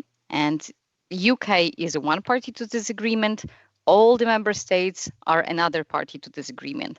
That means that the operations between these 2 parties are considered to be almost, between these parties are considered to be bilateral, okay? So it's important to see it in this perspective. In the meantime, as I said, you not only rely on the directives, but also on quite extensive materials adopted by the European Commission, which are available again on the Commission websites. But ELA, European Labour Authority, also prepared materials that should guide you in these, especially in the coming 2 months to get acquainted with the rules, but also after that, of course, to keep applying them. So you can see on the screen a leaflet that was prepared under the campaign directed to the light commercial vehicles, telling you why might you be entitled to a higher pay when you are a posted driver. So indeed, we have just seen who is a posted driver, so the person who for a limited period of time carries out his work in another member state. But then the question is, so what does this posting actually consist in? So the posting rules should sort of protect the driver and grant him a remuneration of the other member state the moment he's actually posted to that other host member state, only if these rules are more favorable to the driver. So in no situation could the driver be treated worse than what his labor contract already grants him. So it's important that, of course, this is just application of more favorable treatment to the worker. Here on the screen, and of course, in general terms, we mostly refer to remuneration. It's quite a, let's say, difficult word, but in very often exchanged with the words like wage or pay. However, it's important to stay on the legal terms. Remuneration covers also additional benefits or allowances that are applicable in the host member state. So it's important to speak about also pay that goes beyond just the minimum wage. So here, it's the posting of a workers directive do not only grant this protection to the worker in terms of remuneration, but they also cover additional elements. However, it's been, as I said, always treated as if the remuneration was the most important element of all these additional terms and conditions of employment. All right, let's go then maybe further to see the second part of the presentation, which are the transport operations that could be covered or not covered by posting rules, okay? Here on the screen, I would like to just underline, you can also see, except for ELA logo, you can also see Corte. Logo Corte is a sector-specific organization with whom we did we prepared these slides. So this is also to recognize their input in this presentation. So let me just go one by one through these types of operation, and we will then see them on the maps so that it's easier for you to grasp what I'm, the definitions that I'm just showing. Okay, bilateral international transport operation, okay? In simple terms, it means that an operator, okay, with help of the driver, so the driver is driving the truck, would be delivering goods from or to his member state, okay? So whenever you're transporting goods from your member state or transporting goods to your member state, that could be considered a bilateral operation. So one of the member states concerned under this operation is the member state of establishment of the operator. Transit. Transit is when you're just crossing a member state without any loading or unloading. And these two types of operations, bilateral and transit, well, transit is not an operation, it's just crossing the member state. These are not covered by posting rules, okay? So you can see them in green. Then we have an expression which says cross-trade. This is not legal term that you could find in any of the directives. In the directive, if you happen to read them, you will only find non-bilateral transport operation, international transport operation, okay? So cross-trade, in order to shorten it a bit, so we use this expression, but it is a non-bilateral international transport operation. That means that it's done between two member states, none of which is the member state of establishment of the operator, okay? So you're not transporting goods home or from home, you're transporting the goods between two other member states. This is cross-trade. All right, and then this type of operation is covered by posting rules by default. Cabotage, when you are actually performing operations, domestic operations, so domestic transport in another member state, where loading and unloading takes place in another member state, which is not the member state of establishment of the operator, is also covered by posting rules.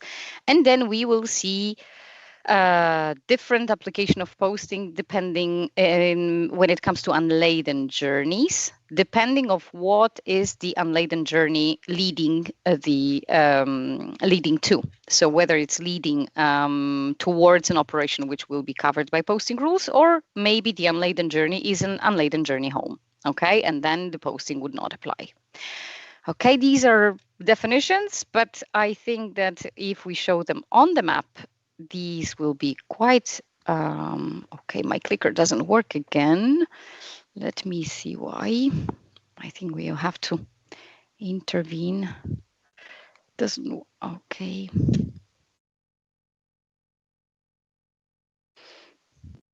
Let us represent.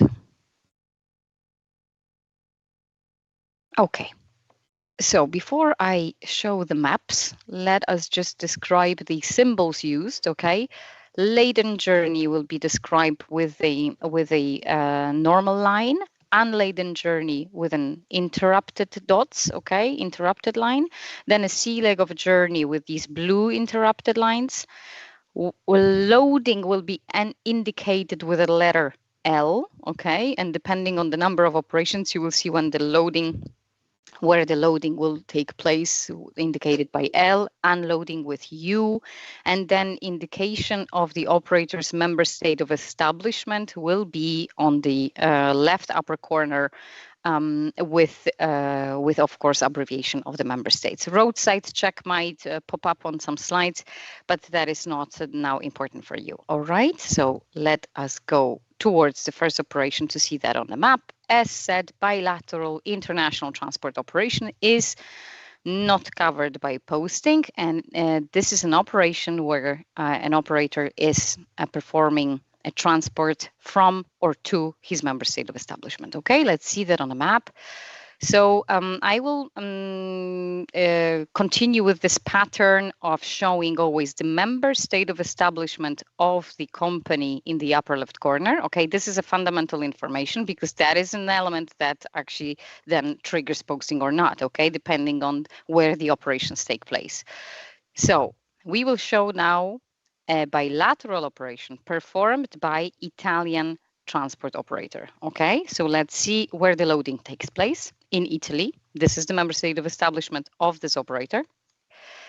Then the load is transported from Italy to France, where unloading takes place, after which unladen journey goes towards a loading place in France, loading in France, and then the goods are transported back home to Italy, unloading in Italy. Okay, these are two typical bilateral transport operations. That means that this entire route will not be covered by posting rules. If it's not covered by posting rules, the driver does not need any posting declaration to show during the possible roadside check if he's being stopped by any inspector. Okay, so that's important. This is a operation completely not covered by posting rules. Okay, let's go further. Transit. Okay, so what happens when we are transiting? When there is no loading, no unloading in a member state through which we're transiting. And that could happen, of course, under a type of operation that could be bilateral, not bilateral, but it's important to understand that now on the map, we see a member state of establishment is Slovenia. We see the name of the operation, bilateral operation with a transit leg. Okay, so the loading takes place at home, sort of the operator, so member state of establishment. Then the driver is transiting through Italy to unload in France. Okay, so what is important here, this is a bilateral operation, so entirely not covered by posting rules. And what happens in Italy? In Italy, there is only transit. Transit is also not covered by posting rules. Okay, so entire route not covered by posting. Okay, let us see the first operation that would be covered by posting rules. Okay, so cross-strait, again, this is a transport operation between two member states or member state and a third country, none of which is the country of establishment of the operator carrying out these operations. So on the next map, what we will see is that not only if posting applies, and we know that this is a cross-strait, so posting will apply, but also when will it start applying, okay? So this is exactly what I said would be specified in the guidance materials provided by the European Commission. So following the pattern, we see the member state of establishment of the operator, which is Portugal. Okay, so we start in Portugal, but the operator goes unladen to Spain, where he loads, okay, loading 1, and then he goes towards France with a load where unloading takes place. Then he goes unladen to another location in France, loads a load in France, unloads in Spain, okay, and then goes back home to Portugal unladen. So both operations, L1, U1 and L2, U2, are cross-strait operations because they happen between Spain and France. And this is not the members, these two are not member states of the operator. Okay, so operator performed two transport operations between two member states, none of which is his member state of establishment. Cross-strait, typical cross-strait posting rules should apply in this situation on that scenario. The question is now, when will we start covering the driver with posting rules, okay? So the rules of posting will be, of course, applicable to each member state concerned. Okay, so now we see that the posting starts at the border. One could say, why at the border? Why not when he starts? Well, because he's Portuguese operator, you cannot be posted to your own member state. So obviously posting cannot apply in Portugal because in Portugal, this driver is covered by Portuguese terms and conditions of employment, okay? So now he crosses the border with Spain, going unladen towards an operation which is covered by posting, and that's why the rules apply from the very beginning when crossing the border. So he will start to be posted to Spain, okay, to Spain, the moment he crosses the border. I will now show you where the posting finishes, but unfortunately my clicker doesn't work again. I would like to show you, but it doesn't. I think we have to redo. Let me try. Bear with me. All right.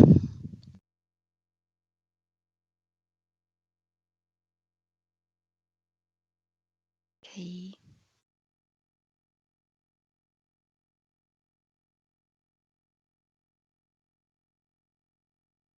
Oh, this one was previous one. Okay. I will just show you all the operation again. So we got to know that the posting at the border, okay, at the border with Spain, but let's see where it finishes. It finishes at the unloading. But what is important here, because you could, for the driver to know that he will actually be posted to two member states. So first member state will be Spain. Practically the posting to Spain will finish at the border with France, and that's the moment where he will start being posted to France, okay, at the border between Spain and France. And then when after the unloading, he will go towards another operation, which will be covered again by posting rules. So the unloading part of his unladen part of his journey will also be covered by posting to France, okay? And then he will restart being posted to Spain once he crosses back the border, going towards the unloading in Spain. Okay, the posting rules will stop applying with the unload this time because the unladen journey towards home will not be covered by posting, okay? So far, so clear, I hope. If there are questions, remember about the Slido possibility to ask questions. And then let us see a cross-strait operation between third country and a member state, because these could also happen. So we see a load taking place in Ukraine, then a transit through Poland, and then unload in Germany. As always, you can see the country of establishment in the upper left corner. This is Netherlands, okay? So if a Dutch operator is performing this operation, we know that a cross strait is covered by posting, but the question is now, when will the posting rules start applying? Okay, from which moment? So we know that in Poland it's just transit. So transit will not trigger application of posting rules to Poland. Okay, so he will not be posted in Poland. Can he be posted in Ukraine? Well, Ukraine is not a member state, so posting rules will not apply in third countries. You know that, of course, UK is a specific situation, but in most of the other countries it will not apply. And then the only country where we could start actually applying the posting rules will be Germany. Germany, because this is a Dutch operator, okay, not German operator. So he's doing an operation between countries, none of which he is his country of establishment again. And that's why we start applying the posting rules from the moment he crosses the border with Germany. Okay. That was cross strait. And let us see, of course, the end of the posting in this situation on this map, and this operation stops with the end of with the unload.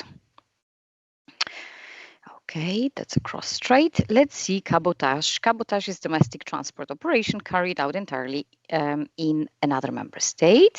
But there are some concrete rules and concrete limitations that I will not discuss today. However, you know that you have to be doing an incoming international transport operation before starting cabotage. So let us see that all. I will just show you the entire route. Okay, so here we see that the operator is coming from Italy. Okay, it's an Italian operator who performed a transport operation L1U1 from Italy to France. Okay. That transport operation is a bilateral transport because the operator is from Italy. After that, he went unladen to a pickup point in France to pick up goods and then deliver them in another location in France. And he did that 3 times. Okay, so 3 cabotage operations in France, after which he comes back unladen to Italy. So let us see where exactly, in which moment would we start applying posting to France, because we know that cabotage rules do trigger application of posting rules. Okay, so one could say, why don't we start at the border? Well, we don't start at the border because the first operation was bilateral, and bilateral operations are not covered by posting rules. Okay, so after the bilateral operation, when he was going unladen towards an operation which will be covered by posting rules because it's going to be in a cabotage operation, the posting will start the moment he starts driving towards that operation. Okay, and that's exactly where the posting, you see that on the map, it will start applying from that moment. And then it will finish with the unload of the 4th operation here on the screen, because after that, the driver continues unladen towards home. Okay, home of the operator, of course. All right.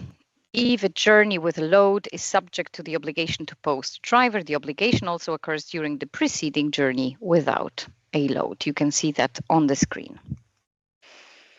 Combined transport, we don't have a map here, but I just wanted to mention that combined transport is also mentioned in the Lex Specialis directive. So let's see, as you know, the road transport could be, transport operations could also foresee part of the operation taking place by rail, inland waterways, or maritime services. As you can see on the map, there is an initial road leg and a final road leg with no more than 150 kilometers in a straight line, and the part in the middle, let's say done by rail, inland waterways, or maritime, is at least 100 kilometers, okay? And if these conditions apply, then you could actually speak about combined transport, and directive on Lex Specialis foresees application of posting rules to combined transport in a way that you can see on the next slide, which is if the initial or final leg of combined transport has a nature of bilateral operation,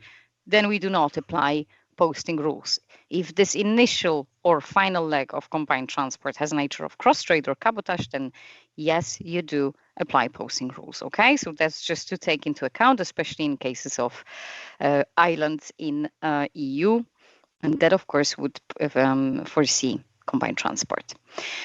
So we have seen so far the basic rules, but there are two important exemptions that I would like to introduce you today. Okay, let me just check the time. I think I'm still have 2 minutes. I have to run then. Exemptions. Okay, so limited additional activities of loading and or unloading. So-called rules 1+1 or 0+2. Cross-trade operations carried out in the context of a bilateral operation could not be also covered by could be not covered by posting rules. Okay, so previously I showed you that cross-trade operations were always covered by posting rules. However, if these cross-trades in limited numbers, either 1+1, one during the outgoing and one during the incoming bilateral operation, could also be exempted from posting, but that could only be expressed on the map. So I understand the definition sounds quite difficult, but when you see that on the map, it should be clearer. Okay, there's also a reference to G2V2 tachograph as a condition, but of course nowadays all the operators would be in possession of a G2V2 tachograph. So it's just to confirm. Here you will find also, as you will also receive these slides afterwards, there is a definition about this exemption, but again, I will show you that on the map. And you can see that the operator from Poland has a G2V2 tachograph on board. He loads in Poland and unloads in France. Okay, this is a bilateral operation. But as you can see, he didn't go directly in a direct straight line to France. He actually crossed a few other member states. During this outgoing bilateral transport operation, he also performed one cross-trade between Czech Republic and Germany. Again, why cross-trade? Because he's not from Czech Republic, he's not from Germany, okay? The operator comes from Poland, okay? So he did an additional transport operation between two member states which are not his member state of establishment, and this is cross-trade. However, this cross-trade happened under the umbrella of a bilateral operation, okay? And this is the first cross-trade within the outgoing bilateral. Then he takes a load in France and delivers it back to Poland. So another bilateral returning operation, okay? Under that return operation, he also performs another cross-trade. And what is important here, this is an exemption, okay? And that means that practically the two cross-trade operations will not be covered by posting rules because they are done under an umbrella of bilateral operations. Okay, so the exemption, the allowance, let's say, for exemption is one cross-trade operation on the outgoing bilateral and one cross-trade operation coming back home. Okay, these two cross-trade operations will not be covered by posting. Let us see the second rule, which only applies to transport of goods, the so-called 0+2. But again, unfortunately, I cannot click, so I will ask colleagues to reload the presentation. Apologies for this.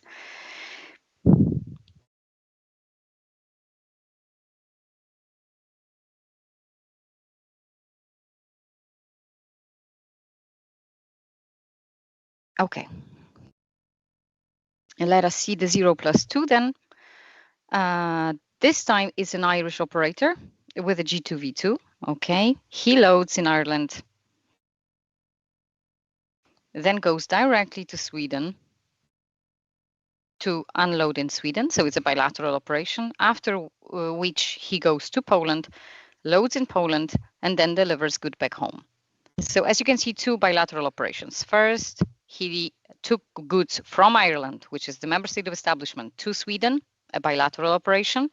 During this bilateral operation, he did not perform any cross-trades. However, on the way back, he performed two cross-trade operations, okay, which are from Czech Republic to Germany and then from Belgium to France. Both of these returning cross trades will not be covered by posting rules, because they benefit this operator would benefit from the 0+2 rule, which allows for the 2 cross trade operations not to be covered by posting. Okay, I hope that was clear when it comes to the exemptions. And here we have one slide concerning EU-UK Trade and Cooperation Agreement, which will show the operation performed by a German operator who loads in the Netherlands, okay, and delivers to UK, and then drives unladen to another location in UK, picks up a load, and then delivers to Ireland. Okay, so again, this is a German operator performing 2 operations between member states and UK, none of which is his member state of establishment. Okay, so for the member states, according to EU law, this is a cross-trade operation. But the TCA agreement does not see that as a cross-trade operation. So what will happen with posting? There will be an obligation to, let's say, to post the driver. In other terms, posting rules will apply in Netherlands to this German operator, to the driver who's performing the operation on behalf of this operator. Okay, and the posting rules to Netherlands will be triggered. Okay, so he will be posted to Netherlands. However, once reaching UK, he will not be posted in UK, because UK will see that as a bilateral operation. So what happens? He is then, when delivering, being a German operator, delivering between UK and Ireland, he will then be reposted to Ireland once he actually crosses the border.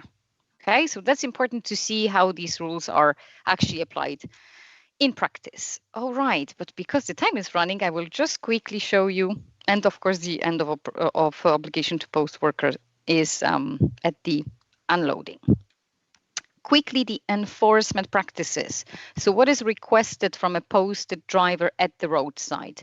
At the roadside, he's requested to have 3 types of documents, okay? These 3 types of documents are tachograph records, consignment notes or other document proving the transport operation, and the posting declaration. Okay, so it's important to know that the tachograph records could be requested both from the vehicle unit and the driver card. Okay. Then we have consignment notes, and here, of course, we are speaking about freight transport, because in passenger transports there are other types of documents according to the legislation, but in freight transport we are speaking about either ECMRs or paper form of the consignment notes or other documentation proving transport operation. But the most popular are, of course, consignment notes, CMRs, and then posting declaration. So how do we generate this posting declaration, which is necessary in case the driver is posted? We generate it through the Road Transport Posting Declaration portal, which you see, that should be my last slide, on the Road Transport Posting Declaration portal. Okay, you see also the address of this portal on the screen, which is postingdeclaration.eu. Here, every transport operator who will perform operations which are covered by posting rules has to first create a profile, okay? And through this profile, then he will also create profiles of the drivers that will be posted and then submit the declarations to the member states to which he intends to post the drivers, so where the operations covered by posting would actually happen. And more details about it we will present at the next sessions, which will be happening at the end of June. So stay tuned with under our campaign. Ivan will tell you, Antonio, more about them. And I give the floor back to Ivan. Thank you very much from my side. No, actually, thank you, Ivona, and thank you for that clear and insightful overview. I would say I believe that you have certainly helped clarify the key points for our audience on what is an important topic. And now it's time to reach out to John Norton from the Road Transport Authority in Ireland, who will present us with an overview of actions LCV operators should take in preparation for roadside check. So, dear John, if you are ready, please, the floor is yours. Yeah, good afternoon, everyone. I'm just going to take you through from the Irish perspective. We carry out roadside checks to ensure that HGVs and LCVs will be compliant with all the rules that they have to comply with. It'll be largely similar experience, or should be, in other member states, but there will be some differences as to who carries it out, whether it's an inspectorate or whether it's a police officer or both in some cases. So we'll just take you through the Irish experience, or what it should be like. So for operators, what they do to prepare, they need to ensure that their van or their LCV is fitted with a smart tachograph, and it must be a Generation 2, version 2, or G2, V2 tachograph, and it must be calibrated. This has to be done every 2 years, but it must be calibrated when it's fitted to the van initially. They must ensure that their drivers also have a driver card, and that they must be trained in the use of the driver card and of the tachograph. If the journey, as we've seen from some of the previous speakers, is cross-trade or cabotage, apart from some limited activities of loading or unloading, then a posting declaration must be made prior to beginning the journey. And a company card, similar to a driver card, but to allow the company to download the tachograph, should be obtained from the member state that they're established in, and they must download the tachograph vehicle unit every 90 days and the driver card at least every 28 days. They should also ensure that those downloads are analysed, and if there's infringements found, that the drivers are informed about those infringements, and they must document that conversation that they've had with the driver. So I'm a driver. I'm on an international journey in my van or LCV. What do I need to have with me, or what do I need to carry? Okay, so you'll need your driving license, your digital driver card. You'll need any manual records you've made. As we heard earlier about if you've got a malfunctioning tachograph, or you've had to make a manual record that you couldn't make using the tachograph, you must carry those with you for 56 days, and any printouts you've made for the previous 56 days, and you should be able to present them at a roadside check if you're asked for your records. You must have a community license if you're carrying goods for hire or reward, and that's in since the 21st of May 2022. It's just the tachograph element that's been introduced from the 1st of June. Okay, so the cabotage or cross trade. So you need a copy of the posting declaration submitted by your employer through the RTPD. So you'll either need a physical paper version, or you can have an electronic version on your phone or your laptop or whatever it may be. So if a driver is employed by an Irish operator, is from outside the EU or the EEA, they must also have a driver attestation on board. And you must also be able to show consignment notes or CMR documents, or any other delivery dockets that can show what journeys you've done and what deliveries you've made as part of your activities. So what specifically happens in Ireland at a roadside check? Okay, so we've two different competencies really that the Road Safety Authority look after. One's carried out by a vehicle inspector, who are truck mechanics, and they look at the roadworthiness of the vehicle. And at the same time, a transport officer will ask you about your documents, your driver's license, your driver card, driver attestation form, your printouts, and your tachograph information, basically. So the transport officer will carry out a download of current day and the previous 56 days from your driver card, and they will also always download the tachograph vehicle unit. They then take that away to an analysis normally done on a laptop to see what activities were done and whether they comply with all the rules and regulations and the limits. So if applicable, a posting declaration will be asked for and that will be checked. The driver will also be asked about their activities recorded in the download of the tachograph, and they'll be asked where the deliveries were made, etc., to just ensure that the information marries up with what is recorded in the tachograph. And outcomes then can depend on what is presented, how many infringements, whether there's patterns to the person's behaviour, and depending on the seriousness of what's discovered, anything from no infringement to a warning to right the way up to prosecution can be started from the roadside at that stage. It may also trigger a premises inspection that may happen at the operator's premises if it looks like there's something that needs to be further investigated or that may involve a similar problem with other drivers that just needs to be looked into. So there's a lot of reference material, and a lot of this will be new, especially if you only operate LCVs. I would recommend you familiarise yourself with the following. So in relation to the smart tachograph on the Road Safety Authority RSA.ie website, there's a lot of Q&A specific to our market, but also to others in relation to the smart tachograph 2, the G2V2. The Workplace Relations Commission website also has all the information about posting drivers.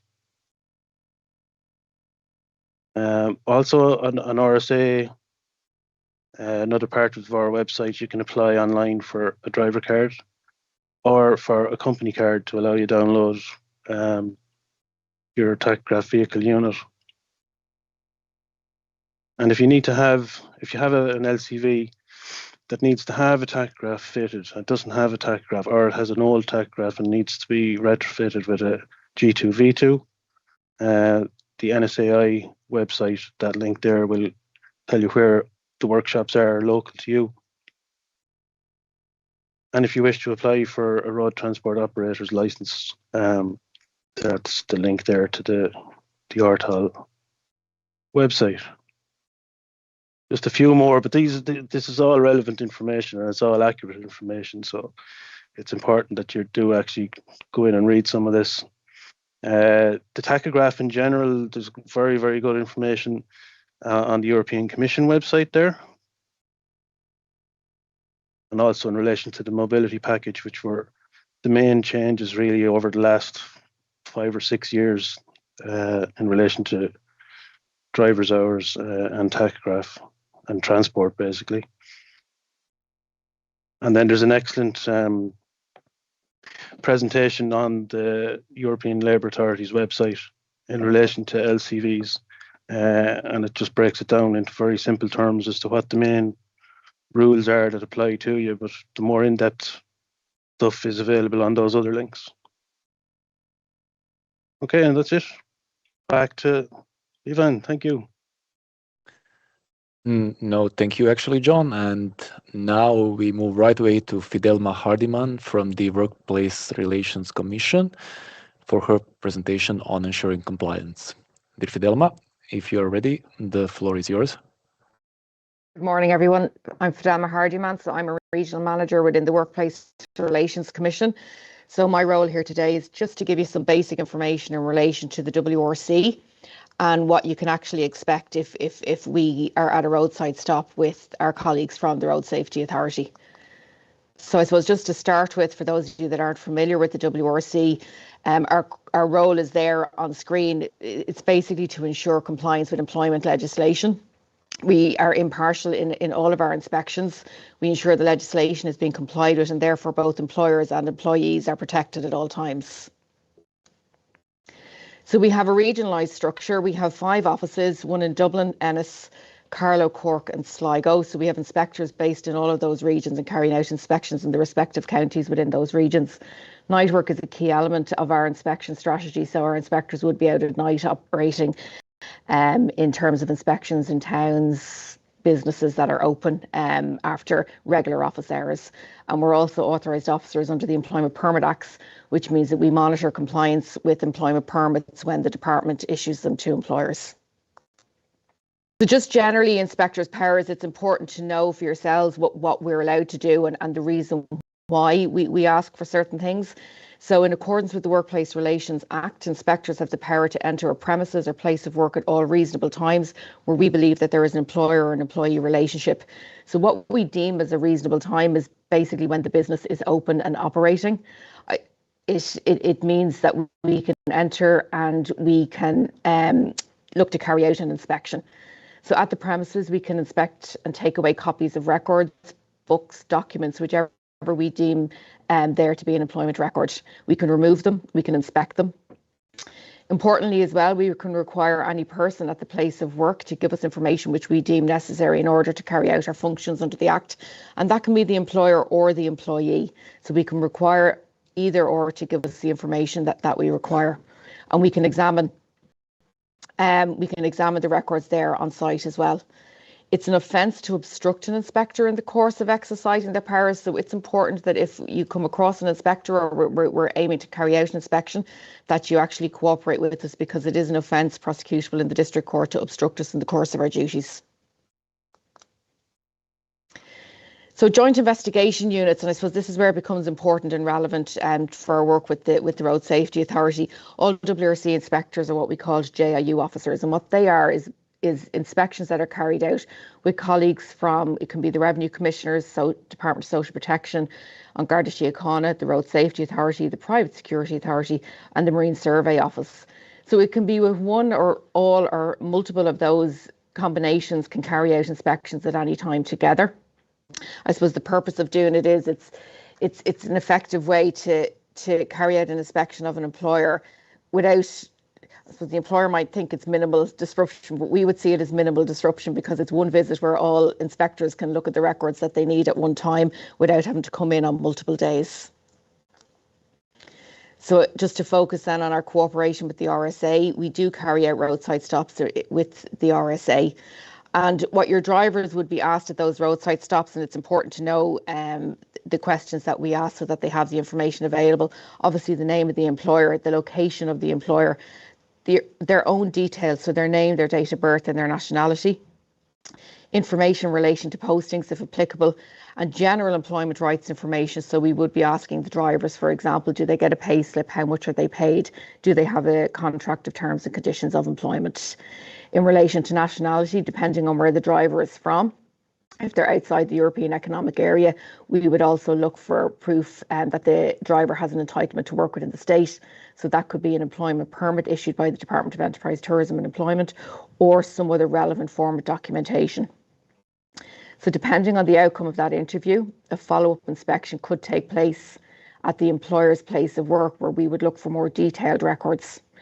We also carry out inspections on site at employer sites with the RSA as well. I suppose just to give you an idea then, if a full inspection was carried out, the records that we would be looking at, we'd be looking for the employer's registered number with the Revenue Commissioners. We'd be looking for a full list of employees with all details, including their names, address, their PPSNs, their job classification, when they started, when they finished, if relevant. It's important to note that we can look for records for over a period of 3 years. So if we deemed it necessary, we could look for all of that information. We would look for written terms and conditions of employment for each employee, a record of their holidays, their public holiday entitlements, records of hours of work. Now, this can include, in respect of your industry, a copy of the tachograph in a readable format or a timesheet. Payroll details, gross to nets to show the rate per hour, any overtime, deductions for board and lodgings provided, commission, bonuses. So we would be looking at copies of pay slips to ensure that all of these are in line with the legislation. I suppose if you have any under 18-year-olds working, we would look for a register. That would be more relevant, I suppose, to workers that are maybe working at your actual site and not out on the road. And then employment permits are evidence that a permit is not required as appropriate for non-EEA nationals. I suppose enforcement and I should stress, we operate on a compliance model, so we will always work with the employer in the first instance to ensure that compliance is achieved, because that benefits both the employer and the employee. But if in the event that we have to go down the enforcement route, it can take a number of different methods. We can issue a compliance notice, a fixed payment notice, or prosecution in the district court, which then the inspector will be involved in putting together submissions, preparing summonses and books of evidence. The inspector would attend the court hearing and act as a witness on behalf of the minister or the WRC, and then they may attend the Labour Court for hearings on appeal. So that's the end of my presentation. It was just a short whistle-stop tour of what we do and how we can link up with the RSA, so that there's no shock or you're not prepared if we do come across you at a roadside stop. So with that, I'll say thanks and hand back over to Ivan. Thank you. Thank you for this presentation, Fidelma. And please allow me to start sharing from my device now, because we are switching to another point on the agenda. And so that one would be regarding the next Q&A session. So we are at the end of today's information session, but we still have a few key points to cover. Just as we did earlier, we are now going to address some of the most relevant questions you submitted in advance, but we will also take some time some of the questions that you have placed in Slido during this live session. I will read each question aloud and then invite our experts to help us with providing an answer. So let me first start with the first question, and I would kindly ask Ivona to help us with answering this one. So Ivona, if you are ready, I will read the first question. And the question reads, is it mandatory to register a trip in the IMI portal before every single international LCV journey? Thank you, Ivan. It's actually a very good question. As nowadays, in fact, I did not present much about the portal itself, but about the posting declarations. However, you will find still the videos that we prepared in 2021 and 2022 for the operators in the heavy vehicles, which were covered by these, posting obligations already in 2022 from February. Where you can actually find more details. These videos are on ELA YouTube channel, and you can actually still most of the information provided in these videos is valid, because of course in the meantime this posting declaration portal changed a bit. It was upgraded. However, most of these videos are still remain up to date. So what is mandatory is, of course, to have a posting declaration. However, let's say there was a decision taken at the legislative process, let's say, and then of course the all portal was set up in a way to allow for submitting a declaration for a period of up to 6 months. Okay, so that means that an operator can actually submit a declaration to a member state where he intends to perform operations covered by posting. So let's say his business model is foreseeing, let's say, cabotage operation and cross-trades operation in another member state, particular member state. He knows that he continuously does that throughout, months, let's say in the weeks.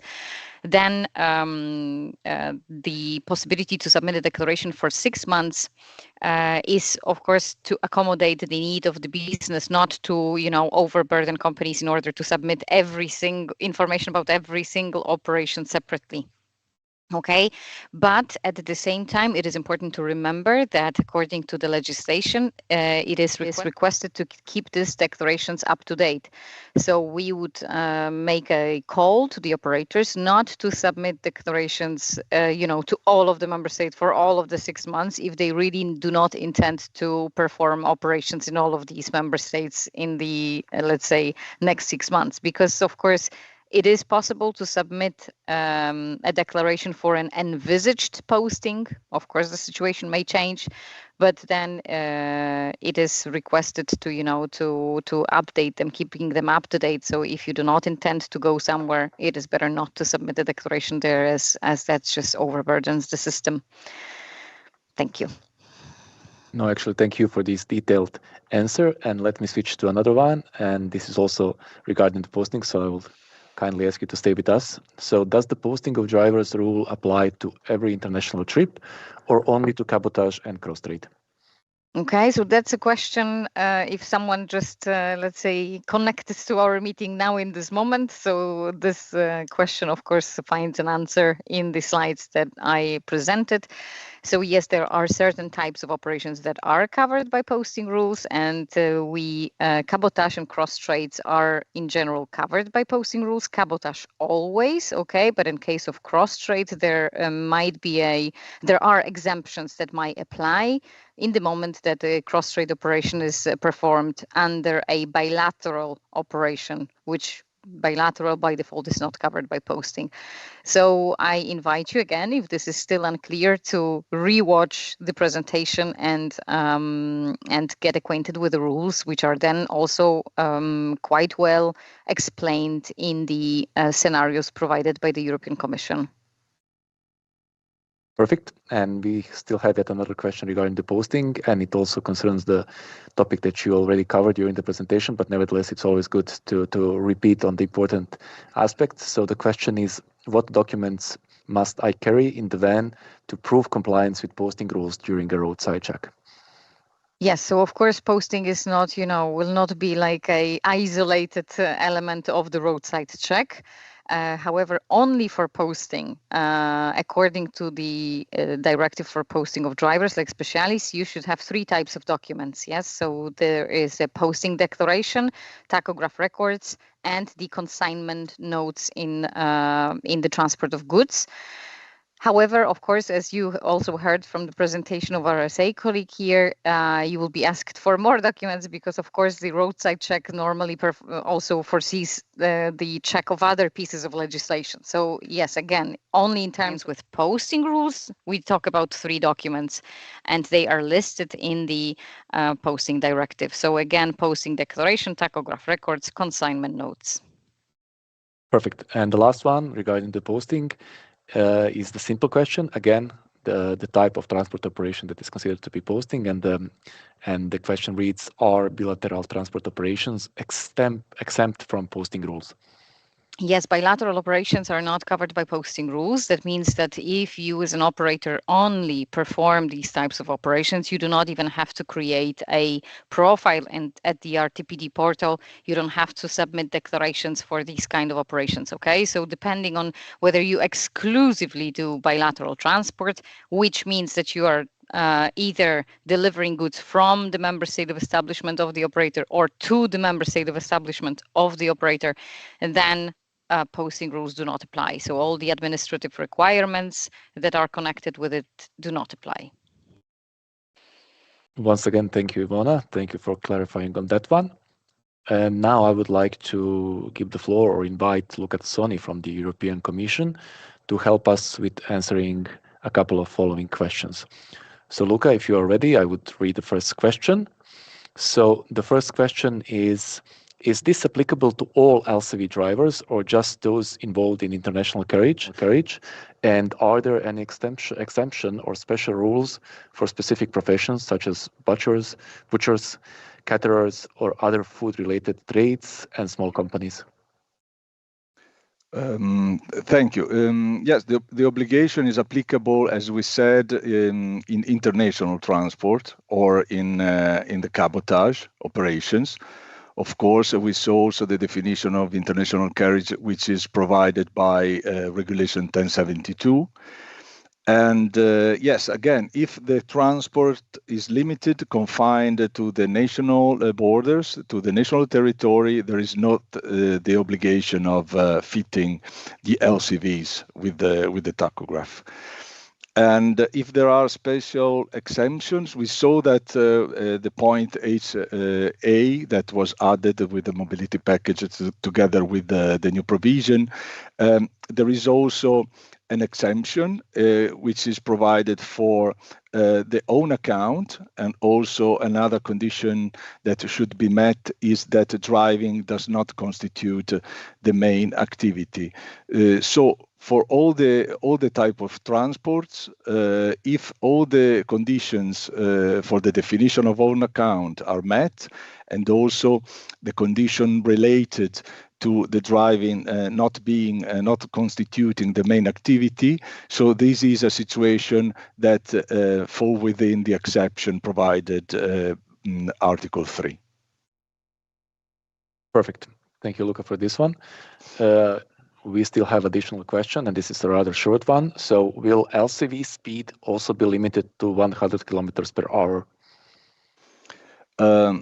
The speed limitation is not related, the device, the speed limiter is not related to the tachograph. It is related rather to the classification, to the international category of the vehicle, and it is applicable only for the vehicles which are engaged in the transport of goods over 3.5 tons, and the vehicles engaged in the transport of passengers over 9 seats. So the vehicles in the categories M2, M3, and N2 and N3.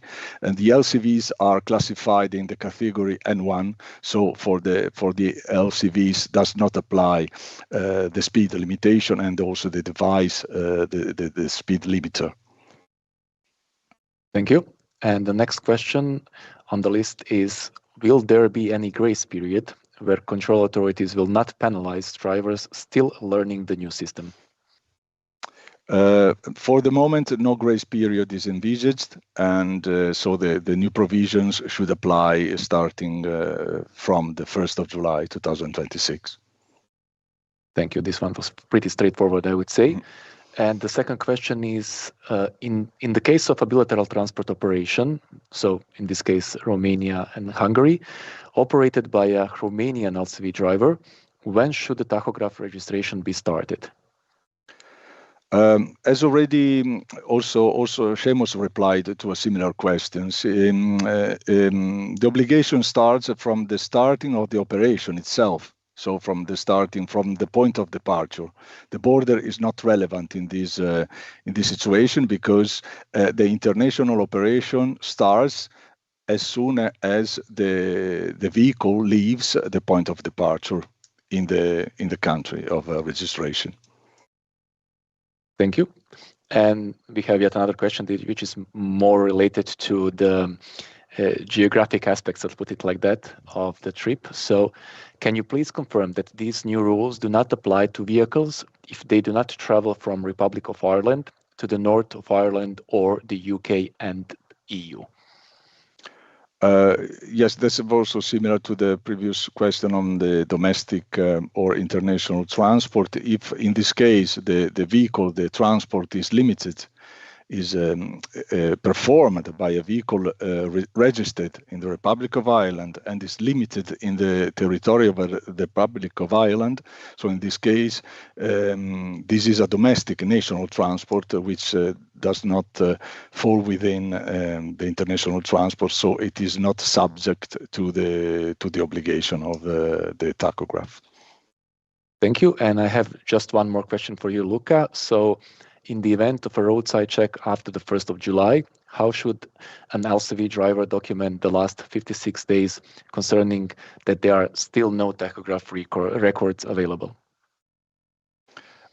I would say, if I understood the question, that in this case, from the 1st of July, all the obligations related to the tachograph start for the LCVs. So also the obligation of the 56, the obligation of the 66 days. So we cannot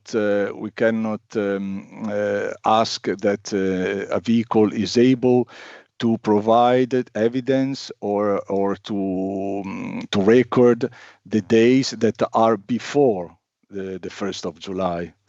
So I would say that the count of the 56 days start from the from the 1st of July itself. So, for example, the 11th of July, it will be obligatory, mandatory to record only the 11 days, the past 11 days, not of course the days that were before the starting of the obligation.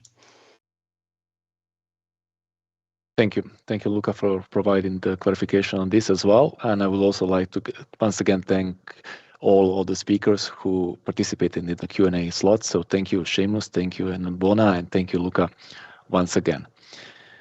We will now move to yet another interesting topic, focusing on the practical tools available to you. I am pleased to welcome my ELA colleague, Tonio Boer, from the Information and EURES unit. And Tonio will present ELA's activities in the area of road transport. So Tonio, if you're ready, the screen is yours. Thank you, Ivan. As you have heard in the beginning, this session was organized by the so-called European Labour Authority, or short ELA, and it's my pleasure now to give you a short overview of what ELA is and why we are relevant for drivers, operators, and social partners engaged in international road transport.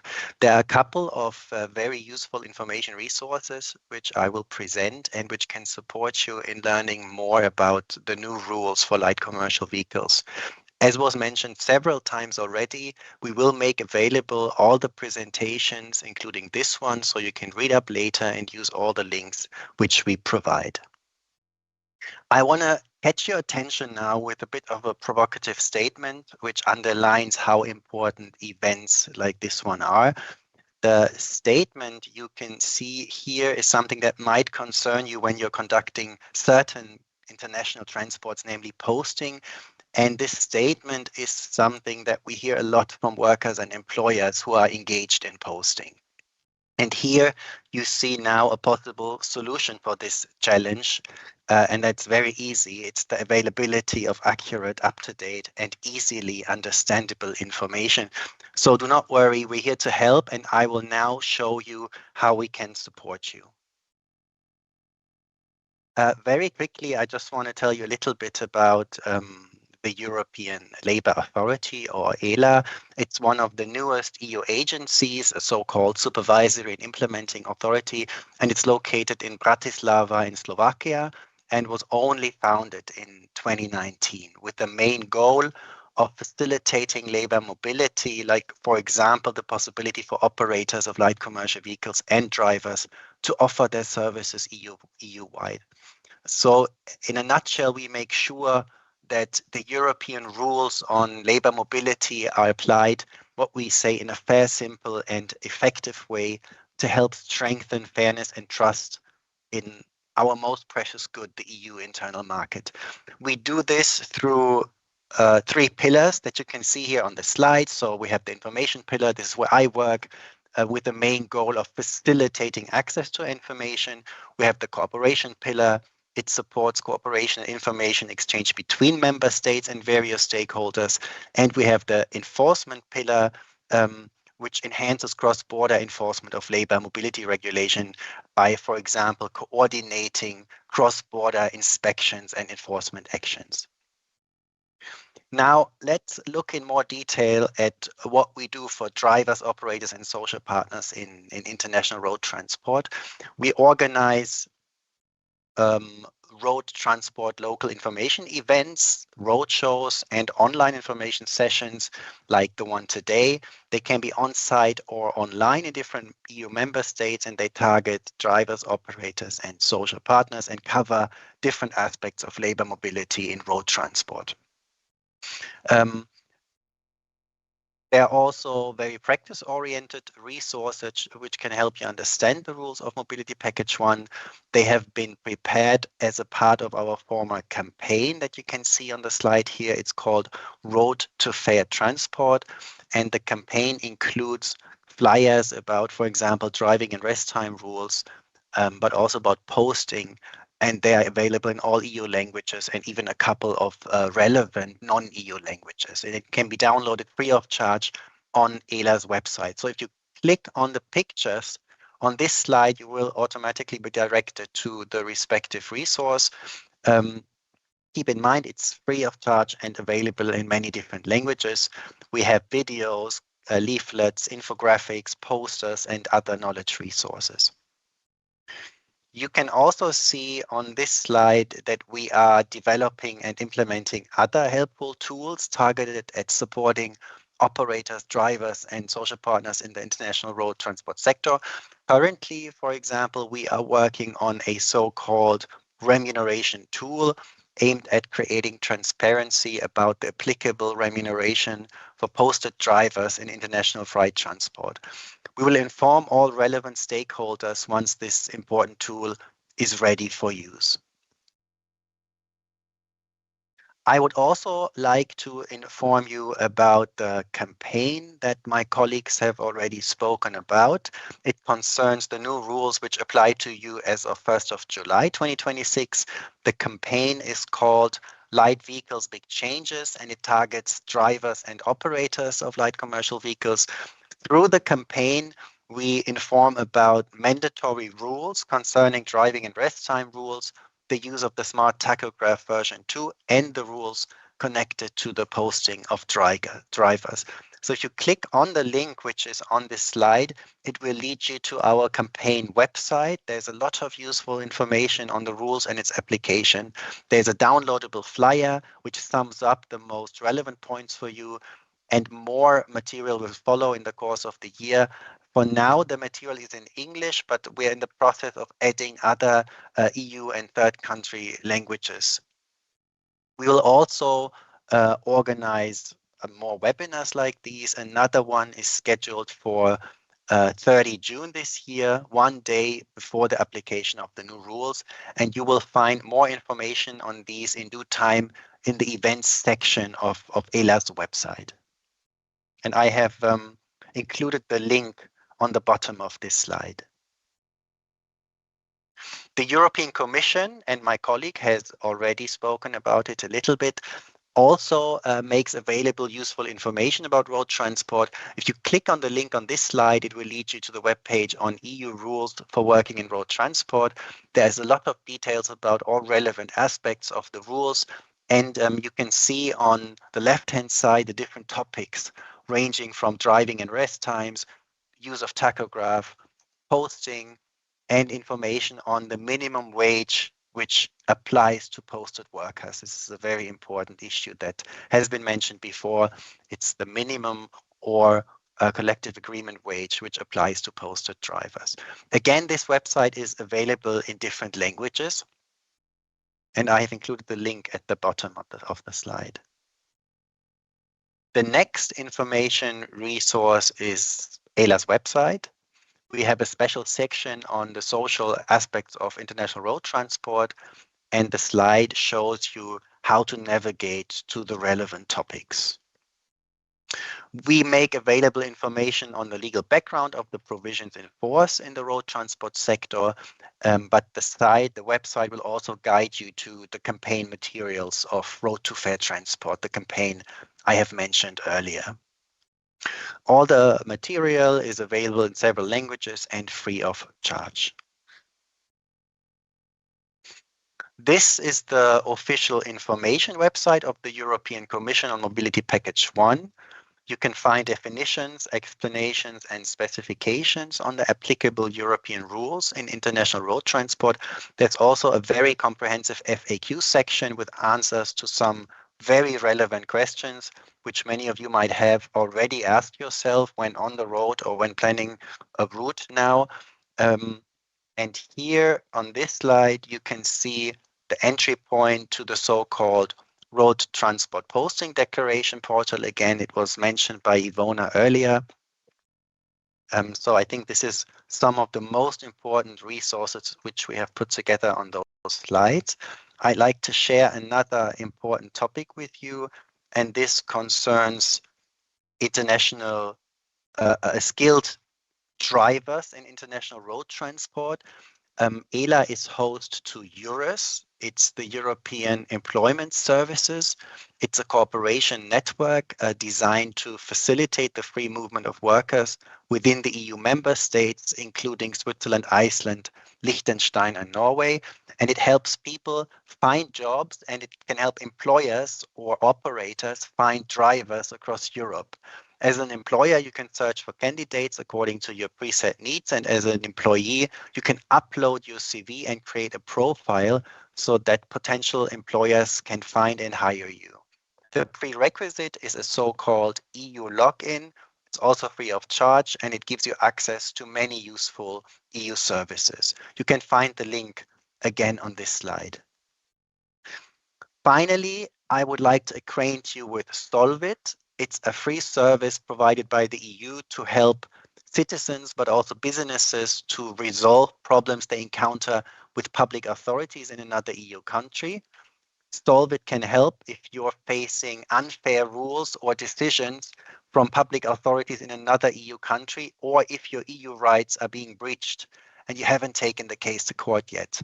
You can submit your problem online through the Solvit website or reach to the Solvit center in your country.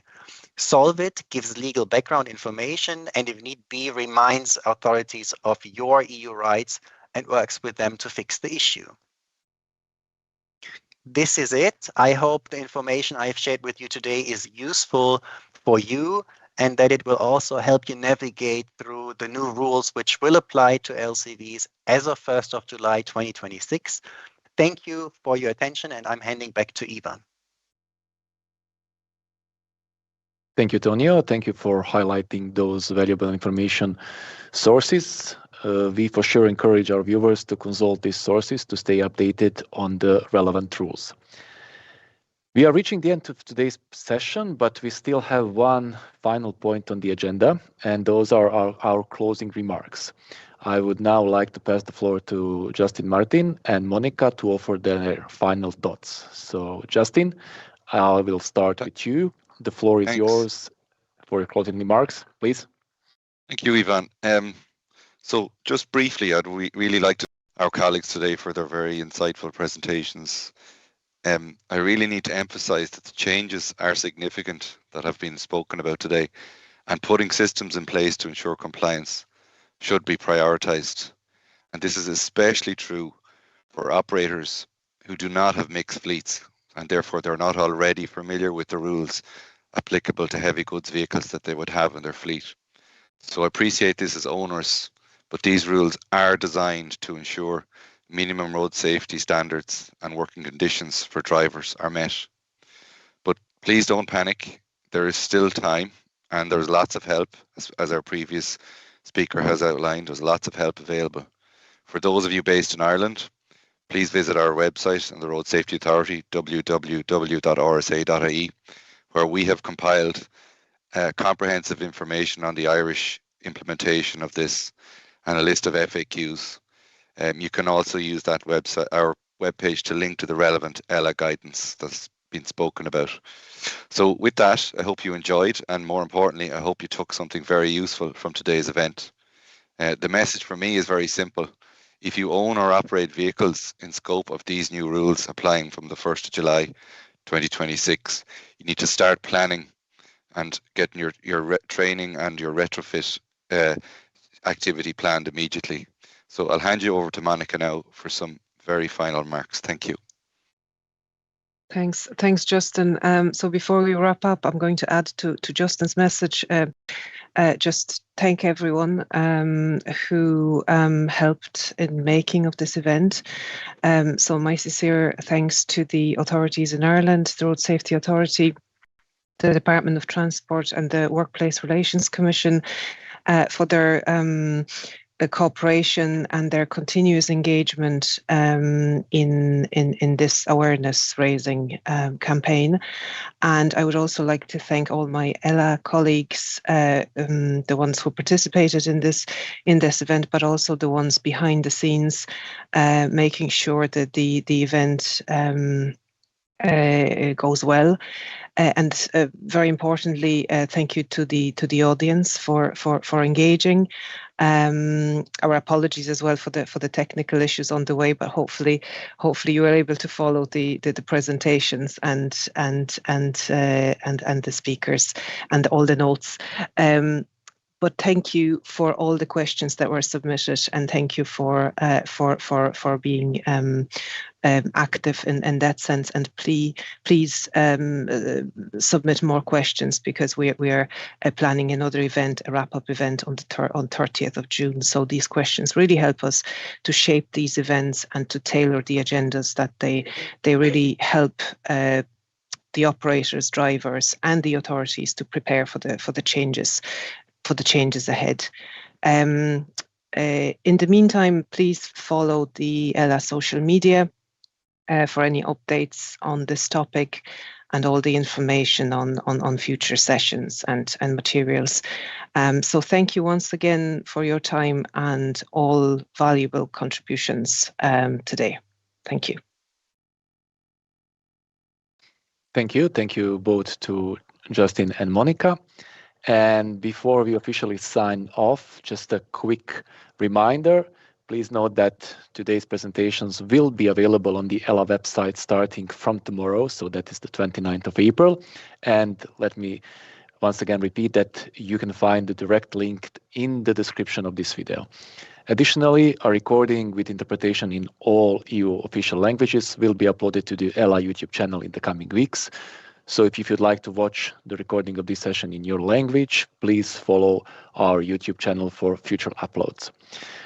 Also, as Monica mentioned, since we received a number of questions from you during today's live session, please know that since we had dedicated time on disposal to address those questions, for sure we will take them into account for shaping the future content of our upcoming online session dedicated to this topic as well, which will be taking place later in June. So please follow on ELA YouTube social medias for more information about that. Finally, a big thank you to all our speakers, especially the European Commission, Road Safety Authority, Department of Transport, and the Workplace Relations Commission of Ireland, as well as to all of my colleagues from ELA. Most importantly, thank you to all of you for joining us and for your interest in this topic. We hope to see you at future ELA events, and have a lovely rest of the week. Goodbye.